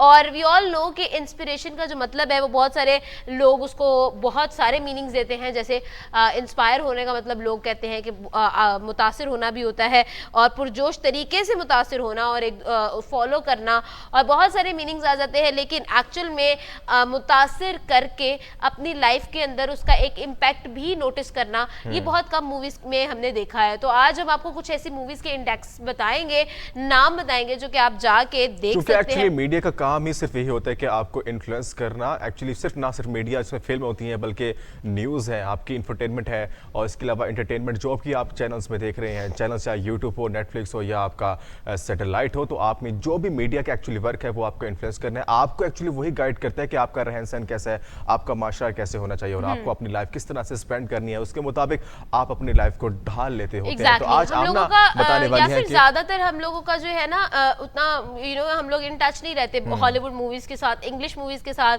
और डिफरेंट जो मूवीज बनाई जाती हैं वो बहुत ज्यादा अच्छी होती है, लेकिन फिर भी हम लोग उनके साथ इन टच नहीं रहते। लेकिन अगर हम लोग इंडियन मूवीज की बात करें, और वो बहुत सारी ऐसी इंडियन मूवीज हैं जो वाकई में बड़ी मोटिवेशनल साबित होती हैं। हमारी वो लिस्ट में तो नहीं है, लेकिन फिर भी मैं एग्जाम्पल के तौर पर आपको बताऊंगी कि एक तो सुल्तान मूवी ने बहुत ज्यादा लोगों को इंस्पायर किया था, बहुत मोटिवेट किया था। उसके बाद एक मूवी थी शाहरुख खान की, it was Chak De India, और उसके अंदर वो एक हॉकी टीम को जो है बहुत ज्यादा उनकी टीम के अंदर जितने भी मसाइल होते हैं टीम वर्क के बारे में बताया गया, और बहुत सारी चीजें दिखाई गई, बताई गई कि किस तरह से टीम वर्क चलता है और किस तरह से एक्चुअल में आप अपने आप को मोटिवेट करके वर्ल्ड लेवल पर, इंटरनेशनल लेवल पर एक दूसरे को प्रेजेंट कर सकते हैं। तो ये सारी बातें जो है ना इंडियन मूवीज की तरफ से भी बहुत ज्यादा बताई गई थी। लेकिन आज हम लोग जो है स्पेसिफिकली बॉलीवुड की बात नहीं करेंगे, बल्कि ऑल अराउंड द ग्लोब ऐसी मूवीज के बारे में बात करने वाले हैं जो हमें इंस्पायर करती हैं, जिंदगी की एक नई उमंग पैदा करती हैं हमारे अंदर। और एक्चुअल में अगर हम लोग कहीं जाना चाहते हैं, कहीं पर पहुंचना चाहते हैं, हमारा कोई ड्रीम, हमारी कोई लाइन ऑफ लेंथ है, तो हम लोगों को एक्चुअल में कुछ आइडियल्स जो है उसको सेट करना पड़ता है, कुछ चीज़ें हैं आइडियल सिचुएशंस को सेट करना पड़ता है, और एक्चुअल में एक एक क्या कहते हैं रोल मॉडल बनाना पड़ता है। और वो रोल मॉडल जो है वो आपके लिए इसलिए बनाया जाता है क्योंकि आप उसको फॉलो करें और उसको उसकी जो तरीकाकार था, उसकी जो जर्नी थी, उसको अपनी लाइफ पे इम्पोज करें। तो ये मूवीज जो है वो भी हमें इसी तरह का एक सबक देती हैं और मोटिवेशन जो है हमें देती हैं। तो without wasting more and more time हम लोग जो है एक लिस्ट का जो है आपको नाम अनाउंस करते हैं, उसके बाद will come back to you, और आप ने भी हमें बताना है कि आपने कौन कौन सी मूवीज देखी है। यासिर, मैं आपसे भी पूछूंगी कि आपने इनमें से कौन सी मूवी देखी है। वैसे मुझे अंदाजा बिल्कुल नहीं है कि आपने एक भी इसमें से मूवी देखी होगी। एक्चुअली मैं वो मूवीज देखता हूं जो यूनिक होती हैं, जो कोई ना देखता हो, मैं वो देखता हूं। तो मैं आपको यही तो बता रही हूँ कि मैं आपको पूरी लिस्ट दे रही हूँ, वो भी एक नहीं, दो नहीं, पूरी 10 पूरी 20 मूवीज के आपके नाम बताने वाली है जो बहुत यूनिक है, जो कि आमना पढ़कर आई है, अपनी लिस्ट लेकर आई हैं। तो आमना ही बताएंगी जी, आमना बताइए आज कौन सी मूवी देखी है जो आप बनाकर आई हैं। एग्जैक्टली, तो आज हम लोग आपको मैं बड़ी बड़ी मेहनत के बाद हम लोगों ने जो ये 20 नाम निकाले हैं। तो सबसे पहले जो नाम है वो है ब्रिटनी रन्स इन मैराथन। तो इसकी एक लड़की की स्टोरी है, और उसके अंदर वो जो है मैराथन के अंदर पार्ट लेती है, और मैराथन के अंदर जो उसको मैराथन में भागते हुए और उसकी प्रैक्टिस करते हुए उसको जो मुश्किलात का सामना, जो हर्डल्स का सामना होता है, वो इसकी स्टोरी दिखाई गई है कि वो किस तरह से इन सबको ओवरकम करके कम बैक करती है और मैराथन के अंदर जो है एक नाम बनाती है। तो दिस इज अ मूवी ही जो कि रिलीज हुई थी 2019 में, जिसका नाम है ब्रिटनी रन्स अ मैराथन। उसके बाद जी नेक्स्ट मूवी पर आते हैं, और ये है द बकेट लिस्ट। ये मूवी बहुत इंटरेस्टिंग, बहुत मज़ेदार है, और उसके अंदर जो है ज़िंदगी की खुशियों के बारे में बताया गया है, किस तरह से जो है आप अपनी खुशियों के लिए लड़ सकते हैं, और बहुत इंटरेस्टिंग सी मूवी है जी। 2017 में रिलीज़ हुई थी, आपको जो है सोशल मीडिया साइट्स पर भी मिल जाएगी, तो आप जाएँ इसको देखें। देन शेफ़, एक ऐसे शेफ़ की स्टोरी है जो कि बहुत इंटरेस्टिंग सी, मतलब like he was nothing at all, और बहुत ज़्यादा हर्डल्स के बाद वो फाइनली किचनरी और किचनेट के नाम में और शेफ़ और बीइंग अ शेफ़ वो एक नाम बना लेता है। 2014 के अंदर ये जो मूवी है वो रिलीज़ की गई थी, और बहुत बहुत ज़्यादा इंस्पायरिंग मूवी है। डू वॉच इट, एक्चुअल में आपको जो है मोटिवेशन मिलेगी। उसके बाद है जी गुड विल हंटिंग। 1997 में ये मूवी बनाई गई थी, मैंने ये नहीं देखी इसलिए मुझे इसकी स्टोरी का नहीं पता, लेकिन ये बहुत इंटरेस्टिंग मूवी है। मैंने थोड़ा सा इसके ट्रेलर देखा था आने से पहले, तो ये वाकई में बड़ी थ्रिलिंग मूवी लगी है मुझे। और नाम है जी गुड विल हंटिंग। स्टोरी क्या है वो, अगर क्योंकि मैंने भी सिर्फ ट्रेलर देखा तो मैं ज़्यादा उसकी डिटेल नहीं आपको बता सकूंगी। एंड देन हमारे पास है जी ग्राउंड हॉक डे। ठीक है, ग्राउंड हॉक डे जो है वो बहुत मजे की मूवी है, बहुत ज़्यादा इंटरेस्टिंग मूवी है। 1993 के अंदर ये रिलीज हुई थी। थोड़ा सा आपको विंटेज का टच मिलेगा उसके अंदर, थोड़ा सा विंटेज वाला टच आएगा, लेकिन इंटरेस्टिंग मूवी है, लाजमी देखिएगा।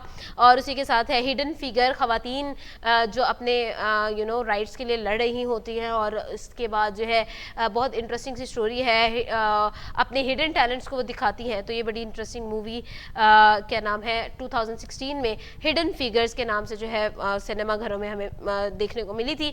आप सोशल मीडिया साइट्स पे इसको दोबारा देख सकते हैं। जॉली एंड जूलिया 2009 में ये मूवी अब आपने लिस्ट बना लेनी है, ठीक है, मैं दोबारा नहीं बताना, मैं आपको बता रही हूँ, तो लिस्ट बना लीजिए। जॉली एंड जूलिया जो है 2009 में ये मूवी थी, ये भी 2009 में आ चुकी थी, सोशल मीडिया साइट्स में आपको अवेलेबल होगी। देन 2016 में लाइन नाम से एक मूवी आई थी जो कि एक पर्सन की स्ट्रगल के बारे में मूवी थी कि किस तरह से उसने स्ट्रगल करके तमाम तर चीज़ों को ओवरकम करते हुए एक नाम बनाया, किस तरह से जो है एक ट्रेंड सेट किया, ये एक उस लड़के की स्टोरी है। तो लाइन के नाम से ये मूवी आपको मिल जाएगी जी। Then the pursuit of happiness, एक ऐसे आदमी की कहानी जो बहुत ज़्यादा गरीब होता है, बहुत बैकवर्ड एरियाज होता है, उसके पास खाने के पैसे नहीं होते, उसके बच्चे को खिलाने के पैसे नहीं होते, तो वो क्या करता है कि एक बहुत ही कम रिसोर्सेज के साथ एक बिजनेस स्टार्ट करता है। और वो मतलब उसके पास इतने पैसे भी नहीं होते हैं कि वो मतलब लाइक अपने घर में सो सके, वो ट्रेन में सो रहा होता है, ट्रेन की पटरी पे सो रहा होता है, तो इस तरह से सॉरी पटरी पे सो रहा था, ट्रेन स्टेशन रेलवे स्टेशन पे सो रहा होता है, तो इस तरह की चीज़ें। तो खैर फाइनली लेकिन फिर भी उसका जो बेटा है वो होप नहीं छोड़ता और अपने बाप के साथ रहता है, तो उसको खुश करने की कोशिश करता है। तो इसी तरह से उसके बाप को मोटिवेशन मिलती है और वो फिर छोटे बहुत कम रिसोर्सेज के साथ बहुत ज़्यादा जो है एक बहुत बड़ा बिजनेस जो है वो सेट कर लेता है। फिर अपनी बीवी को बताता है, अपनी बीवी को जो है वो गिफ्ट्स लेकर देता है। उसकी बीवी बड़ी अपसेट रहती है कि तुम्हारे पास पैसे नहीं है ये वो, लेकिन बाद में सब ठीक हो जाता है। तो ये एक स्टोरी है, एक बहुत इंटरेस्टिंग स्टोरी है। 2006 आप जो लिस्ट मुझे बता रहे हैं, इससे मुझे ऐसा लगता है कि ऐसी फिल्म होगी जो एक्चुअली मैंने पढ़ी होगी या देखी होगी, जो मुझे भी इंटरेस्टिंग लगी होगी। तो मुझे ऐसी प्रेडिक्शन आ रही है, मुझे लग रहा है ऐसे क्या होगा। चलो नौ भी कंटिन्यू देखते हैं इसको अभी। तो आपने नहीं देखी द परस्यूट ऑफ हैप्पीनेस? नहीं देखी? नहीं देखी मैंने। आपने मुझे चैलेंज किया कि आपने कोई मूवी नहीं देखी होगी, तो मैं समझता हूँ कि मैंने मूवी देखी होगी। हाँ, मुझे लगता है आपने यस मैन देखी होनी है। नो, आगे चले, अभी अब आगे चले। चलो ठीक है। तो जी उसके बाद जो है बड़ी इंटरेस्टिंग सी मूवीज, परस्यूट ऑफ हैप्पीनेस बहुत, और फिल्म आपने भी स्टडी की है मेरे ख्याल से। सॉरी, वो फिल्म आपने भी स्टडी की होगी। हाँ मे बी, क्योंकि मैं मूवीज के अंदर बड़ी इन्वॉल्व रहती हूँ, मुझे नेटफ्लिक्स का बहुत शौक है भाई, मैं बहुत ज्यादा देखती हूँ। आजकल तो एक महीना हो गया मेरे पास इतने पैसे भी नहीं है। अल्लाह अल्लाह अल्लाह। खैर हम लोग आगे की तरफ बढ़ते हैं। तो the pursuit of happiness is very good movie, बहुत ज्यादा इंस्पिरेशनल, बहुत मोटिवेशनल मूवी है। डू वॉच इट, ये तो मैं आपको हाईली हाईली रिकमेंड करूंगी। मैंने खुद भी देखी है, बहुत अच्छी मूवी है जी, और मैंने बहुत पहले देखी थी ये। ओके, तो अभी भी मेरे पास ये मूवी पड़ी है, मैं कभी कभी थोड़ा थोड़ा देखती हूँ इसको। तो जी उसके बाद हमारे पास जो नेक्स्ट आती है वो है the secret life of Walter मटी। तो ये 2013 के अंदर जो ये मूवी रिलीज हुई थी, बहुत इंटरेस्टिंग मूवी है जी। और एक्चुअल में एक सीक्रेट लाइफ दिखाई गई है और मतलब बहुत सारी हिडन चीज़ें दिखाई गई हैं, और उस सीक्रेट लाइफ के अंदर किस तरह से उसने जो है अपने आप को मोटिवेट किया हुआ है, किस तरह से जो है एक लाइफ को वो लेकर चले हैं, उसके बारे में एक स्टोरी है, बड़ी इंटरेस्टिंग है। Do watch it. ये मैंने थोड़ी सी देखी थी लेकिन पूरी नहीं देखी, इसलिए मैं बता नहीं सकती कि एक्चुअल में इसको देखना चाहिए कि नहीं। लेकिन मेरी रिसर्च के मुताबिक ये मूवी बहुत अच्छी है और इसके रिव्यूज़ के मुताबिक ये मूवी बहुत अच्छी है और इंस्पायर करने वाली मूवी है। और एक्चुअल में लोगों के बहुत पॉजिटिव रिव्यूज़ हमने देखे हैं, जिसकी वजह से हमने इसको अपनी लिस्ट में भी शामिल किया है। और जी उसके बाद है जी द शाशनिक रिडेम्पशन, जो कि 1994 में आई थी। तो ये मूवी भी बहुत ज़्यादा रिव्यूज़ के मुताबिक बहुत ज़्यादा इंटरेस्ट डेवलप किया है इस मूवी ने, बहुत ज़्यादा अच्छी मूवी जो है। Have you seen the Truman show? Of course, किसी की तो बात कर रहा था मैं यार, इसी की तो बात कर रहा था। मैंने पकड़ लिया, मेरी लिस्ट में बहुत नीचे था लेकिन मेरे एकदम माइंड में आया, मैंने कहा यही मूवी देखी हुई होगी। यही देखी थी मैंने, इसको हमने स्टडी किया पूरा हमने। एग्जैक्टली, हम लोगों ने लास्ट में इस पे डिस्कस भी किया था कि एक छोटी सी जगह पर इसको शूट किया गया था और एक्चुअली एक प्रोड्यूसर के डायरेक्टर के अंडर में रह रहा होता है स्टूडियो में। 1998 में ये मूवी थी और एक्चुअल में लोगों की तरफ से ये स्टेटमेंट सामने आ रही थी और इनके बनाए जाने वालों की तरफ से स्टेटमेंट सामने आई। ये लिस्ट में जब इसका नाम आएगा ना तब डिस्कस करेंगे। तो जी हम बड़े जोर से आ रहा था ट्रूमैन। चले आगे चले। द शाशनिक रिडेम्पशन जो है वो 1994 में आई। देन द सिविल सर्फर, एक लड़की की स्टोरी है जो कि सर्फिंग में बहुत ज़्यादा इन्वॉल्व है, उसके बारे में 2011 में ये मूवी आई थी, आपको सोशल मीडिया साइट्स पे मिल जाएगी। देन वाइल्ड एक मूवी है जो भी एक लड़की की स्टोरी है, 2014 में ये मूवी आई थी, बहुत इंटरेस्टिंग, बहुत मज़ेदार है। यस मैन है 2008 में। फॉरेस्ट गंप है 1994 में ये मूवी आई थी। देन रॉकी बहुत इंटरेस्टिंग मूवी है जो कि आमना जो मूवीज की लिस्ट है तो बहुत लंबी, ये तो कभी खत्म ही नहीं हो सकती। लेकिन ये है कि मैं फिर भी 20 मूवीज का नाम जरूर बताऊंगी, फिर भी हम इसका नाम आपको अनाउंस मेरी कर देते ऑडियंस हैं। कॉपी पेंसिल लेके बैठी है, क्या बात कर रहे हैं आप? ओके, तो हम भी बता सकते हैं मूवीज यार, हमने भी देखी है मूवी। द ट्रूमैन शो बहुत इंटरेस्टिंग मूवी है यासिर। अब आपकी बारी है, अब आप बोले कि आपने क्या देखा इस ट्रूमैन मूवी स्टोरी जो है, जो उसके बारे में लास्ट टाइम डिस्कस भी किया था, उसको मैंने स्टडी भी किया था। तो एक्चुअली एक डायरेक्टर होता है, प्रोड्यूसर होता है, जिसके अंडर ये जो ट्रू मैन होता है, जो लड़का होता है, ये उसके पास रह रहा होता है, बाउंड हो चुका होता है 30 साल के लिए एक ऐसे स्टूडियो के अंदर जहाँ सिर्फ कैमरे, प्रोडक्शन और सिर्फ ये चीज़ें उसको नजर आती हैं, जहाँ वो सिर्फ बाउंड होता है और दुनिया नहीं देख सकता, ना उसे दिन का पता होता है ना रात का। और इवन के उसका जो पूरा होल्ड होता है उस पूरे एरिया का, वो डायरेक्टर के हाथ में। इवन कि अगर आपने क्लाइमेट चेंज करना है, बारिश करवानी है, तो वो भी डायरेक्टर के हाथ में है कि वो जिस तरह का एनवायरनमेंट उसको देना चाह रहा था उस ट्रू मैन को, उस तरह की सिचुएशन वो क्रिएट करना चाह रहा था। लेकिन एक्चुअली उस फिल्म में ये दिखाया गया कि जितनी मुश्किलात थी उसकी लाइफ में, जब वो बाउंड हो चुका था, उसने उससे ओवरकम कैसे किया, कैसे वो वहां से निकला, ये 30 साल की जो रेश होती है उसने कैसे गुजारी। और एक्चुअली वो दिखाना ही चाह रहा था, कंपेयर हमारी रियल लाइफ से की गई है कि हम एक्चुअली अपने प्रॉब्लम से किस तरह से बाहर निकल सकते हैं। तो इस सब को कंपेयर करते मूवी बनाई गई थी। और उसमें 20 साल बाद भी मूवी जब ये रिलीज हुई, जब देखी गई लोगों के अंदर, मार्केट में दोबारा अनाउंस की गई, तो तब भी इस मूवी की रेशो बहुत ज्यादा थी देखने के लिए, इसकी कमाई बहुत ज्यादा हुई। और जब ये मूवी बनाई गई थी तो एक्चुअली जो इसके हीरो थे जिन्होंने परफॉर्मेंस दी है वहां पे, तो इनका ये मानना था कि उन्होंने एक्चुअली एट दैट टाइम जब फिल्म बनी होगी तो उन्होंने तकरीबन 50 लाख की रेशो कम की थी, जो उनको डिमांड एक्चुअली हुई थी, जो उनको ऑफर की थी। उन्होंने कहा था 50 लाख मैं कम लूंगा, क्योंकि मुझे ये लगता है कि फिल्म जो है इतनी हिट नहीं होगी, शायद इतनी बड़ी फिल्म नहीं है, तो इसलिए जो नॉर्मल सी फिल्म है। लेकिन जब ये सिनेमा घरों में आई तो इसने इतना सस्पेंस क्रिएट किया और ये भी क्लेम किया जा रहा था देखने वालों की तरफ से, माहिरीन की तरफ से ये कहा जा रहा था कि ये मूवी जो देखने बैठता है वो एक सेकंड के लिए भी उसका इंटरेस्ट लूज नहीं होता, वो एक सेकंड के लिए भी स्क्रीन से नजर नहीं हटा सकता, किसी और चीज के बारे में सोच नहीं सकता, इतना ज्यादा इस मूवी की ग्रिप है लोगों पर। तो जी उसके बाद ये तो बात हो गई। उसके बाद हम लोग बात करेंगे अपनी लिस्ट की लास्ट 3 मूवीज के बारे में। 12 एंग्री मेन 1957 में ये मूवी आई थी और ये बहुत मजेदार मूवी है एक्चुअल में। आपने शायद मूवी देखी हो 300, उस टाइप की मूवी है, बहुत ज्यादा थ्रिलिंग मूवी है। ETD एक्स्ट्रा 1982 में आई थी और उसके बाद रिमेंबर द टाइटन्स जो कि 2000 में ये मूवी रिलीज हुई थी। बड़ी इंटरेस्टिंग, बहुत मजेदार सी मूवीज है। आप लोगों ने जी इसमें से 2-3 मूवीज तो लाजमी देखनी है, बहुत बहुत मजेदार है। यहाँ से मैं आपको भी कहूंगी कि इसके अंदर जो है ब्रिटनी रन्स मैराथन, ये लाजमी देखिएगा, ये बहुत अच्छी मूवी है। तो उसके बाद यस मैन बहुत मजेदार है और नेटफ्लिक्स पे अवेलेबल भी है। I think so. अब ना हमारा टाइम बहुत कंज्यूम हो चुका है, तो अब जो है हमें, हाँ तो जी मैं यही ज़रूर कहना चाहूँगी कि मोटिवेशन जो है, मोटिवेशनल कि बहुत ज़्यादा इंटरेस्टिंग मूवी है, इंस्पिरेशन जो है बहुत ज़्यादा ज़रूरी होती है। और उसके बाद ना मैं आपको यही बताना चाहूँगी कि मूवीज़ में आपको एक लाइन सेट हो जाती है और उस लाइन सेट जब हो जाती है तो उसको आप बड़ी आसानी से कंटिन्यू कर सकते हैं। तो इस तरह की चीज़ें काफ़ी ज़्यादा हमें देखने को मिलती हैं, सुनने को मिलती हैं, जो वाकई में बहुत इंटरेस्टिंग होती हैं। सो तो हम लोग बात कर रहे थे, डिस्कस कर चुके थे फिल्म्स को, तो अब फिल्म से हट के अगले टॉपिक की तरफ आते हैं, क्योंकि थोड़ा सा लंबा हो गया था और हमारे बहुत सारे टॉपिक्स और पड़े हैं जो हमें डिस्कस करने हैं। ठीक है Yasir, okay I get it. असल में मेरा मूवीज के लिए प्यार इतना ज्यादा है, I am so into the movies और इन सब चीजों के अंदर मैं बहुत ज्यादा इन्वॉल्व हूं, तो इसलिए शायद मैं ज्यादा टची हो गई थी। आई एम सो सॉरी, मैंने आपको बहुत सारा टाइम ले लिया, लेकिन कोई बात नहीं।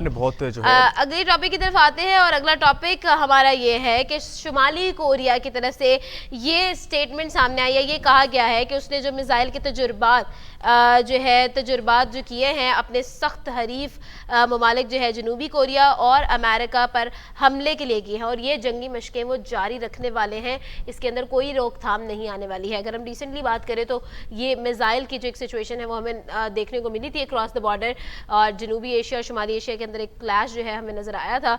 तो अब शुमाली कोरिया की तरफ से ये स्टेटमेंट बिल्कुल स्ट्रेट फॉरवर्ड स्टेटमेंट सामने आ चुकी है कि मिसाइल जो है उनके तजुर्बात हम लोग जारी रखने वाले हैं और ये जो तजुर्बात है ये हम लोग इसी वजह से कर रहे हैं। उसके अलावा जो है इस तरह की सिचुएशन जो है सामने आ रही है। बिल्कुल, जो रिसेंट न्यूज़ जो इस वक्त आ रही है हमारे चाइना के रीजन से, जो इस वक्त खबरें आ रही हैं कि वहाँ पे शुमाली कोरिया जो कि हमले के तजर्बे कर रहा है, जो कि अफेक्ट कर सकता है जनूबी कोरिया और इसके अलावा अमेरिका को स्पेशली जो है बहुत टारगेट हो सकता है। तो इस वजह से इस वक्त उनकी बरी बहरी और फिजाई फौजें जो हैं इस वक्त अलर्ट हो चुकी हैं और अपनी मशकें जारी कर रही हैं। जो प्रैक्टिस है ये काफ़ी टाइम से पहले भी चल रहा था, लेकिन अब इसकी रेशो बढ़ती जा रही है, जो कि हमारे उस रीजन में, हमारे एशिया के रीजन में खसूसी बहुत अलार्मिंग होता जा रहा है। इस वक्त ये बहुत चीज़ें पॉइंट हो रही हैं इस वजह से, और जो है अपनी जो जनूबी कोरिया की तरफ से भी वहाँ की जो फौजें वो भी अलर्ट हो चुकी हैं, और इसके अलावा अमेरिका की तरफ से भी, पेंटागन की तरफ से भी जो जराए की तरफ से जो खबरें आ रही हैं वो भी इस वक्त अलर्ट है,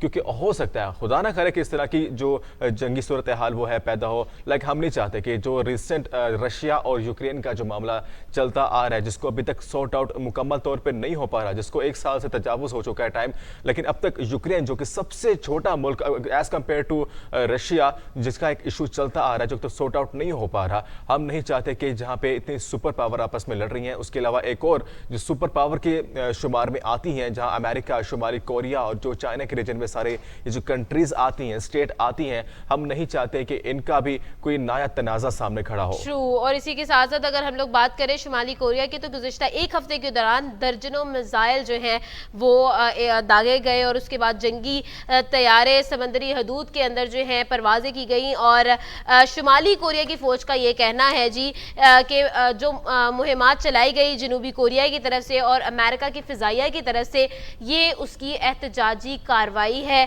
ये स्टेटमेंट जो है वो शुमाली कोरिया की तरफ से और शुमाली कोरिया की अफवाज की तरफ से जो है ये स्टेटमेंट सामने आई है, और ये मौक़िफ़ इख्तियार किया गया है। ऑलरेडी वी ऑल नो कि ये जो वर्ल्ड है ये न्यूक्लियर वर्ल्ड है, और यहाँ दुनिया और हमारा जो ग्लोब है, हमारी जो अर्थ है, वो अफोर्ड नहीं करती है एक वॉर। ऑलरेडी हम लोग we are going through a phase, Russia और यूक्रेन की बात यासिर भी कर रहे थे, तो वो फेज़ जो है वो ऑलरेडी हम लोग जानते हैं कि बहुत ज़्यादा वर्स्ट काइंड ऑफ लाइफ को जो है वो लेकर जा रही है, उस तरफ लेकर जा रही है। तो ये वाकई में बहुत ज़्यादा 2-3 ममालिक के दरमियान जंग होती है, ना सिर्फ 2-3 ममालिक के दरमियान बल्कि ऑल ओवर द वर्ल्ड के दरमियान होती है, और पूरी दुनिया इससे इफेक्ट होती है। हम खुद जानते हैं कि रशिया और यूक्रेन की जब से जंग स्टार्ट हुई है, क्राइसिस जो है वो ऑल ओवर द कंट्री, जो भी उनके साथ ट्रेड कर रहे थे उनको भी फेस करना पड़े हैं। बहुत सी सैंक्शंस लगाई गई हैं और बहुत सारी चीज़ें जो है वो की गई हैं यूएन की तरफ से भी। तो ये बहुत सारी चीजें in this case the main point is that कि नेटो बहुत मैटर करता है। नेटो का जो अलायंस है, जो कि बहुत सारे कंट्रीज के साथ, जिसमें अमेरिका स्पेशली उसका मेंबर है एक्चुअली, जो कि नेटो के साथ अलायंस हो चुका है, उनकी आर्मी का, मिलिट्री का, जो कि किसी भी जंगी सूरत हाल में या इकोनॉमिक की जो है बुरहान के सूरत हाल में जो दूसरे ममालिक का साथ देता है, आपस का जो अलायंस इत्तेहाद है वो भी अमेरिका के साथ है। और दूसरी तरफ जहाँ शुमाली जनूबी कोरिया आपस में जिनकी ये इस वक्त जो मशकें जारी हैं, उनकी तरफ से कोई अलायंस उसके सामने नहीं आया, वो एक इंडिपेंडेंट कंट्रीज हैं। उनके ऑलरेडी चाइना के साथ कुछ मामला जो है ख़राब नज़र आ रहे हैं, लेकिन अगर ये इस तरह की अल्लाह ना करे सिचुएशन क्रिएट होती है तो एक बहुत बड़ा मसला क्रिएट हो सकता है, क्योंकि नेटो के पास एक बहुत बड़ी पावर मौजूद है। लास्ट टाइम रशिया और यूक्रेन का जो मामला था उसमें भी ये इशू आ रहा था कि एक्चुअली यूक्रेन की तरफ से वो एक्चुअली नेटो का मेंबर तो नहीं था, लेकिन मेंबर बनने जा रहा था, लेकिन एक्चुअली कंप्लीटली उसको एक्सेप्ट नहीं किया गया था। लेकिन फिर भी उनको उन तमाम ममालिक की तरफ से थोड़ी थोड़ी एक्चुअली असले की इमदाद होती रही थी। लेकिन रशिया चूंकि नेटो का मेंबर नहीं था, रशिया खुद इंडिपेंडेंट था और बहुत बड़ा मुल्क है रशिया, तो छोटे से यूक्रेन के अंदर कुछ सूबे थे उनको इन्वेड करना चाह रहा था। तो एट दैट टाइम ये बहुत बड़ा इशू था जो कि रिसेंट विंटर्स में स्टार्ट हुआ था, जिसको हम देख रहे थे। और उसकी तरफ से अब तक जो है सूरत हाल वहाँ पे ठीक नहीं हुई। वहाँ की फौजें तो वापस आ चुकी है, लेकिन फिर भी लाइक जैसे मशकें इस वक्त जो है शुमाली कोरिया की तरफ जारी हैं, वहाँ भी इस वक्त मशकें जारी हैं, मामला भी थमा नहीं है। अब दोबारा बन सके यहाँ पे सिलसिला शुरू हो चुका है। शुमाली कोरिया की फौज की तरफ से ये स्टेटमेंट सामने आ रही है कि जो फंक्शनल वॉर है इसका सिलसिला जो है बैलिस्टिक मिसाइल के थ्रू हम लोग इसके तजुर्बे का दावा भी किया जा रहा है, और ये भी कहा जा रहा है कि इसके जरिए हम दुश्मन के ऑपरेशन कमांड सिस्टम को मफलूज कर देंगे, और हमने कर भी दिया है। इस तरह की स्टेटमेंट सामने आ रही हैं। तो ये एक स्टेटमेंट जो है अगर हम लोग अराउंड द ग्लोब बात करें तो शुमाली कोरिया, जनूबी कोरिया और अमेरिका के दरमियानी क्लैश के बारे में अगर हमने बात करें तो ये हालिया सिचुएशन से हमने आपको आगाह किया। इसी के साथ साथ जो है मजीद टॉपिक्स के लिए अभी हमें चाहिए एक थोड़ा सा ब्रेक, और आपको भी चाहिए क्योंकि आपने भी नाश्ते की तरफ वापस आना है, तो जल्दी से लेते एक छोटा सा ब्रेक। आप तक वापस आएगा बस थोड़ी ही देर में। तो देखते रहे सुबह की आवाज हमारे साथ।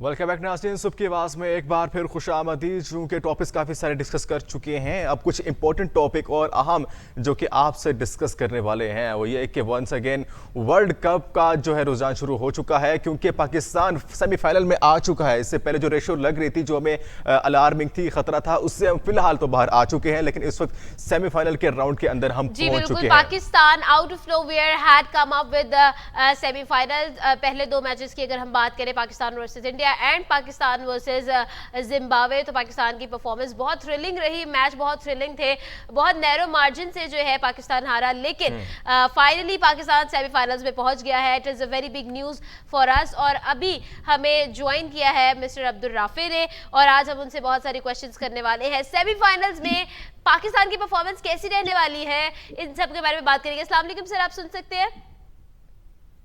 वालेकुम सलाम, hopefully you both are fine. जी sir, thank you so much for joining us today. सुबह की आवाज में खुशामदीद सर। और पहला सवाल, सेमीफाइनल्स में पाकिस्तान पहुंच गए, आपको कितनी उम्मीद थी? जिस वक्त मॉर्निंग में मैं जागा हूँ और मैंने अपना ट्विटर, क्योंकि मेरी आदत है मैं जब भी मॉर्निंग में जागता हूँ तो सबसे पहले मैं अपना ट्विटर अकाउंट ओपन करता हूँ। तो मैं सबसे पहले मैंने अपना ट्विटर अकाउंट चेक किया, तो जिस टाइम मैंने देखा कि नीदरलैंड्स ने कामयाबी हासिल कर लिया साउथ अफ्रीका के खिलाफ, तो एक मरतबा मैं अपनी आंखें बंद की, मैंने कहा शायद मैं ख्वाब देख रहा हूँ। तो एक मरतबा से फिर मैंने ट्विटर बंद किया, फिर ओपन किया, तो मुझे पता लगा ये ख्वाब नहीं है, बिल्कुल सच्ची बात है कि नीदरलैंड ने साउथ अफ्रीका बिल्कुल। और उसके बाद पाकिस्तान भी बांग्लादेश से जीत गया, और फिर जी बिल्कुल पाकिस्तान में बांग्लादेश का ऐसा कोई मुकाबला था तो नहीं, ये तो थिंग ऑब्वियस थी कि पाकिस्तान जीत जाएगा। लेकिन on the given day cricket है, इसमें कुछ भी हो जाता है। हमने देखा है जिम्बाब्वे के खिलाफ पाकिस्तान को शिकस्त का सामना करना पड़ा था। लेकिन अब जब पाकिस्तान टीम सेमीफाइनल के लिए पाकिस्तान ने क्वालिफाई कर लिया है, तो अब ये देखना होगा कि पाकिस्तान ने जो मोमेंटम लास्ट 3 मैचेस में कैरी किया है, उसको क्या सेमीफाइनल के अंदर पाकिस्तान डिलीवर कर पाएगा, उस मोमेंटम को कैरी कर पाएगा कि नहीं। तो ये बड़ी अब इम्पोर्टेंट डिस्कशन है कि पाकिस्तान टीम जो मैं यहीं पर एक क्वेश्चन करना चाहूंगी कि न्यूजीलैंड के जो टीम के फास्ट बॉलर है टिम साउथी, उनकी तरफ से ये जो स्टेटमेंट है वो सामने आई कि T20 वर्ल्ड कप के अंदर सेमीफाइनल में पाकिस्तान एक खतरनाक टीम भी साबित हो सकती है। तो इसके बारे में क्या कहेंगे आपके? वाकई में पाकिस्तान ने इतना प्रेशर क्रिएट किया हुआ है? देखें, क्योंकि क्रिकेट के अंदर मोमेंटम बहुत मैटर करता है, और जिस तरह पाकिस्तान टीम ने मोमेंटम कैरी किया है, इस वक्त दुनिया की कोई भी टीम पाकिस्तान के खिलाफ खेलने को आ जाए तो पाकिस्तान टीम उसे शिकस्त दे सकती है और बआसानी शिकस्त दे सकती है। तो न्यूजीलैंड के जो सीनियर फास्ट बॉलर है इस वक्त दुनिया क्रिकेट में, चंद एक सीनियर फास्ट बॉलर रह चुके हैं, उनमें टीम साउथी का नाम भी सरे फहरिस्त आता है। तो टीम साउथी ने जिस तरह का बयान दिया है, ये आपको इंडिकेट कर रहा है कि पाकिस्तान इस वर्ल्ड कप में अब कितनी डेंजरस टीम साबित हो सकती है। हमारी फास्ट बॉलिंग तो आप देख लें कि 4 हमारे पास फास्ट बॉलर हैं और चारों 140 प्लस बॉलिंग करना जानते हैं। जहां पे अच्छा राफी साहब, मेरा सवाल आपसे, सॉरी आपको इंटरप्ट कर रहा हूं, कि आप ये बताइएगा कि सब टीमों के पास चांस होते हैं आगे जाने के लिए, पाकिस्तान को एक चांस मिला है सेमीफाइनल में आने का, तो आपको क्या लगता है कि क्या वर्ल्ड कप को टच करवाएंगे? जो अब आने वाली रेशो है, जो बुध को मैच होने वाला न्यूजीलैंड के साथ, उसको किस तरह से कंपेयर करते हैं? कैसे इन सब स्टेप्स को क्रॉस करके पाकिस्तान आगे जा सकता है? देखिए, फाइनल जो है उसके लिए क्वालिफाई करना है इस वक्त बड़ा अहम हो गया है। अहम किस हिसाब से हो गया कि बाबर आजम की कप्तानी के हवाले से भी अब बातें मुल्क भर में चलना शुरू हो पड़ी हैं कि बाबर आजम की कप्तानी को हटना चाहिए। तो अब उन सवालों का जवाब कहीं ना कहीं बाबर आजम को एटलीस्ट वर्ल्ड कप के फाइनल में क्वालिफाई करके उसका जवाब देना होगा कि यस, मैं एक कामयाब कप्तान बन सकता हूँ, मैं एक कामयाब प्लेयर बन सकता हूँ। और बाज़ राय ने यह भी खबर दे दी थी इस मैच से कब, बांग्लादेश के मैच से कब, के हो सकता है कि बाबर आजम पाकिस्तान पहुंचकर T20 क्रिकेट से रिटायरमेंट की अनाउंसमेंट कर सकते हैं। तो अब ये सिर्फ पाकिस्तान टीम की बका की जंग नहीं है, ये बाबर आजम की कप्तानी की भी बका की जंग है। तो इसमें बाबर आजम को भी पाकिस्तान टीम को जितवाना होगा, पाकिस्तान टीम को फाइनल में क्वालिफाई करवाना होगा। न्यूजीलैंड की टीम के अलावा बिल्कुल जी सर मैं सवाल ये करना चाहूंगी कि हमें भूलना नहीं चाहिए कि इंडिया जो कि एक रिवायती हरीफ है और पाकिस्तान इंडिया का दंगल तो बहुत ज्यादा इंटरेस्टिंग मैच बनकर सामने आता है, तो हमें ये नहीं भूलना चाहिए कि सेमीफाइनल में इंडिया भी है। और रिसेंटली एक निजी चैनल से बात करते हुए वसीम अकरम की स्टेटमेंट भी सामने आई और उनका ये कहना था कि अगर हम लोग सूर्या कुमार यादव की बात करें तो वो तो ऐसा लगता है जैसे किसी और सियारे से आए हैं और उनके जैसे बैट्समैन नहीं है, तो क्या कहेंगे? बिल्कुल, देखें इंडिया जिस तरह सेमीफाइनल में मौजूद है उसको इंग्लैंड का सामना करना है और सूर्या कुमार यादव जिन्हें स्काई भी बोला जाता है, तो स्काई जिस तरह के क्रिकेटर हैं वो बिल्कुल पता लगता है किसी और प्लेनेट से आए हैं। 360 क्रिकेट खेलना जानते हैं और 360 क्रिकेट होती है कि आप अलोंग द कारपेट खेलें बॉल, लेकिन वो अलोंग द कारपेट नहीं, वो उठा के खेलते हैं बाउंड्री लाइन से बाहर, फलक शुदा ऑफ उनके छक्के होते हैं और 360 में वो छक्के मारते हैं। तो सूर्या कुमार यादव एक ऐसा क्रिकेटर है जो मेरे ख्याल से विराट कोहली के बाद इंडिया के पास बैट्समैन तो बहुत हैं जिनका जिक्र हुआ है, लेकिन लाइमलाइट में आने वाले विराट कोहली के बाद दुनियाई क्रिकेट में जो सबसे भारत का अहम खिलाड़ी हो सकता है वो अब आने वाले बिल्कुल सही है सर, बिल्कुल ऐसे ही है। लेकिन एक मजे की बात मैं आपको बताऊं पाकिस्तान के खिलाफ तो सूर्या कुमार यादव स्टार्ट तो अच्छा लेते हैं, लेकिन एक अच्छी फॉर्चुनेट थिंग है कि पाकिस्तान के खिलाफ सूर्या कुमार यादव उस तरह खुल के नहीं खेल सकते जिस तरह वो दूसरी टीमों के खिलाफ। तो अगर हमें फाइनल में भारत का सामना करना पड़ जाता है तो हमारी बॉलिंग लाइन इतनी आसान नहीं है। आप देखें 140 से जब ऑस्ट्रेलियाई कंडीशन है जहां पर बॉल बाउंस लेके आता है, हमने देखा है कि डिस्टर्ब करता है बाउंस आपको। तो सूर्या कुमार यादव हूँ, विराट कोहली हूँ या फिर कोई भी टीम, अभी हम देखें फिलिप्स मौजूद है न्यूजीलैंड की टीम में, मार्टिन गप्टिल मौजूद है, वॉल दो उन्हें चांस दिया जा रहा, केन विलियमसन है, लेकिन कोई भी टीम है इस वक्त दुनिया क्रिकेट की उसके लिए पाकिस्तान टीम खतरे की घंटी है। जिस वक्त 140-45 घंटे की रफ्तार से जिसके शहीनशाह की ball left arm in swing होती है तो वो खेलना कोई आसान काम नहीं है। या फिर हारिस रऊफ जिसका एक बॉल 140 प्लस का करते हैं, अगला बॉल 120 प्लस का, तो वो चेक करना उनकी बॉल्स को इतना, उनकी पेस को चेक करना इतना आसान नहीं है। ट्रू सर, ये तो बात आपकी बिल्कुल खतरे की घंटी है तमाम तरह। एग्जैक्टली सर, मजीद मैं आपसे ये पूछना चाहूंगी कि पाकिस्तान की अगर हम क्रिकेट टीम की बात करें तो आपके ख्याल में कौन सा ऐसा हमारा प्लेयर है, कौन सा ऐसा हमारा जो है टीम मेंबर है जो कि वाकई ही में सेमीफाइनल्स में टफ टाइम देने वाला है? जैसे हम बात करें न्यूजीलैंड के हवाले से, टीम साउथी के हवाले से बात कर रहे हैं, बहुत तो हाईलाइट हो रही है, इस तरह पाकिस्तान में आपको इस वक्त किसकी सिचुएशन ज्यादा बेहतर लग रही है? देखें अगर बैटर्स की बात की जाए तो मुझे to be honest Babar Azam की परफॉर्मेंस इस मैच में चाहिए, क्योंकि बाबर आजम का बल्ला जिस तरीके से खामोश है और वो जिस तरह के प्लेयर हैं, अगर वो जम जाते हैं तो वो किसी भी बॉलर, कोई भी बॉलर इस दुनिया का उनके लिए मुश्किल नहीं है। तो बाबर आजम का इस मैच में सेमीफाइनल में खेलना बहुत ज्यादा इम्पोर्टेंट है। और फिर रिजवान एक ऐसा नाम है जिनके हवाले से हम अगर इस वर्ल्ड कप में बात करते चले तो उनका बल्ला इस तरह खामोश नहीं रहा, उनकी फ्यू इनिंग्स हैं जिन पे बात की जा सकती है। तो ये आपके जो दो ओपनिंग बैट्समैन है ये तो लाइमलाइट में होंगे। और अगर इफ्तिखार की बात मैं जरूर करता चलूंगा, बड़े अंडररेटेड क्रिकेटर हैं इफ्तिखार हमेशा परफॉर्म करते हैं अपने, जो उनका एक लिमिटेड सा सर्कल है उसके अंदर वो तकरीबन 30-35 रन की इनिंग खेलना जानते हैं। तो इफ्तिखार जो है वो बड़े एक, क्योंकि वो ऑफ स्पिन बॉलिंग भी करते हैं, जरूरत के पड़ने पे न्यूजीलैंड के लेफ्ट हैंडर्स हैं तो उनको भी वो तंग कर सकते हैं। और अगर बॉलर्स की बात की जाए तो बहुत उम्मीदें हैं शाहीन शाह अफरीदी से कि वो ऊपर से आउट करेंगे, और पीछे हारिस रऊफ जिस तरह की डेप्थ बॉलिंग करते हैं, जिस तरह के उनके स्टैट्स हैं, मैं और आप हम सब पाकिस्तानी दुनिया क्रिकेट के जितने भी मतवाले हैं वो सब जानते हैं कि हारिस रऊफ की डेप्थ बॉलिंग कितनी है। तो ये चार राफेज साहब बहुत शुक्रिया हमें ज्वाइन करने के लिए। आप हमें क्रिकेट के हवाले से, वर्ल्ड कप के हवाले से अपडेट कर रहे थे और बता रहे थे कि सिचुएशन क्या चल रही है पाकिस्तान और उनकी जो सेमीफाइनल में एंट्री हो चुकी है उसके बारे में बात कर रहे थे। तो पाकिस्तान का जो सेमीफाइनल में एंट्री है वो तो मुकम्मल हो चुकी है। अब देखना ही है कि आगे 9 नवंबर को जो न्यूजीलैंड के साथ मैच होने जा रहा है पाकिस्तान की, उसमें क्या परफॉर्मेंस है, क्योंकि आफ्टर दैट पाकिस्तान की रेशो और ग्राफ चेक कर सकते हैं कि Pakistan is the most unpredictable team I think, क्योंकि जब भी हम लोग कोई भी प्रेडिक्शन कर लेते हैं, कुछ भी एक्सपेक्ट कर लेते हैं, एग्जैक्टली ऑपोजिट होता है। तो इस वक्त तो मैं तो बिल्कुल मैच नहीं देखने वाली हूँ बिल्कुल भी। मैंने तो बिल्कुल देखना ही नहीं ना मैच के हो क्या रहा है, अपडेट लेनी नहीं है और क्योंकि पाकिस्तान पता नहीं लकीली ऐसा होता है कि बिल्कुल हमें जो प्रेडिक्शन होती है कि ऐसा नहीं होगा, अब तो होना नहीं, और फिर हो जाता है और तभी पाकिस्तान कर देता है। जैसे लास्ट टाइम सेमीफाइनल में देखा नहीं अगर मजेदार सी बात मैं वो बताती हूँ, एशिया कप में जब नसीम शाह जब बहुत ज्यादा वायरल हुए थे तो उनके जो एंड पे जो 2 छक्के थे वो बड़े चले थे। चले हमारा टाइम बहुत जो कंज्यूम हो चुका है, हमारे पास थोड़ा सा टाइम बचा है, तो हमने एंटरटेनमेंट को ज्यादा टच देना है। और तो प्लीज एंटरटेनमेंट की बात ना हो और मेरे होते हुए ना हो। यासिर तो कभी कभी वो कहते हैं ना डंगी मार जाते हैं, लेकिन मैं बिल्कुल नहीं मारने वाली। तो आज हम बॉलीवुड की तरफ रुख करते हैं। तो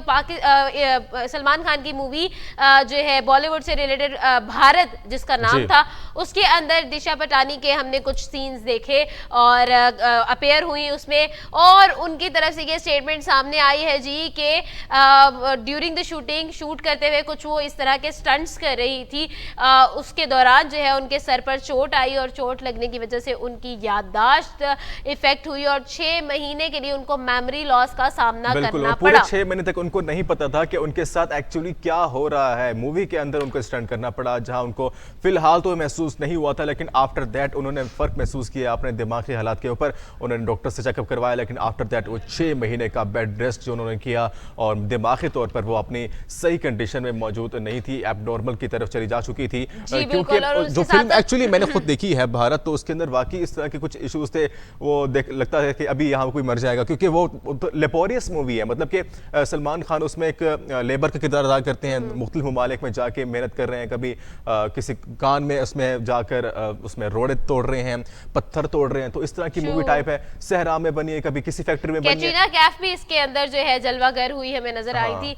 तो इसके अंदर दिशा पटानी के जो सीन्स थे उसके बारे में जो है उनकी तरफ से ये स्टेटमेंट सामने आई है। अगर हम दिशा पटानी की बात करें तो पहली उनका जो डेब्यू था वो था MS धोनी के अंदर। तो जी MS धोनी में उनके बहुत इंटरेस्टिंग था। तो जी उसी के साथ साथ मेरे ख्याल में यासिर हमारा आज का वक्त जो है वो ख़त्म होता है।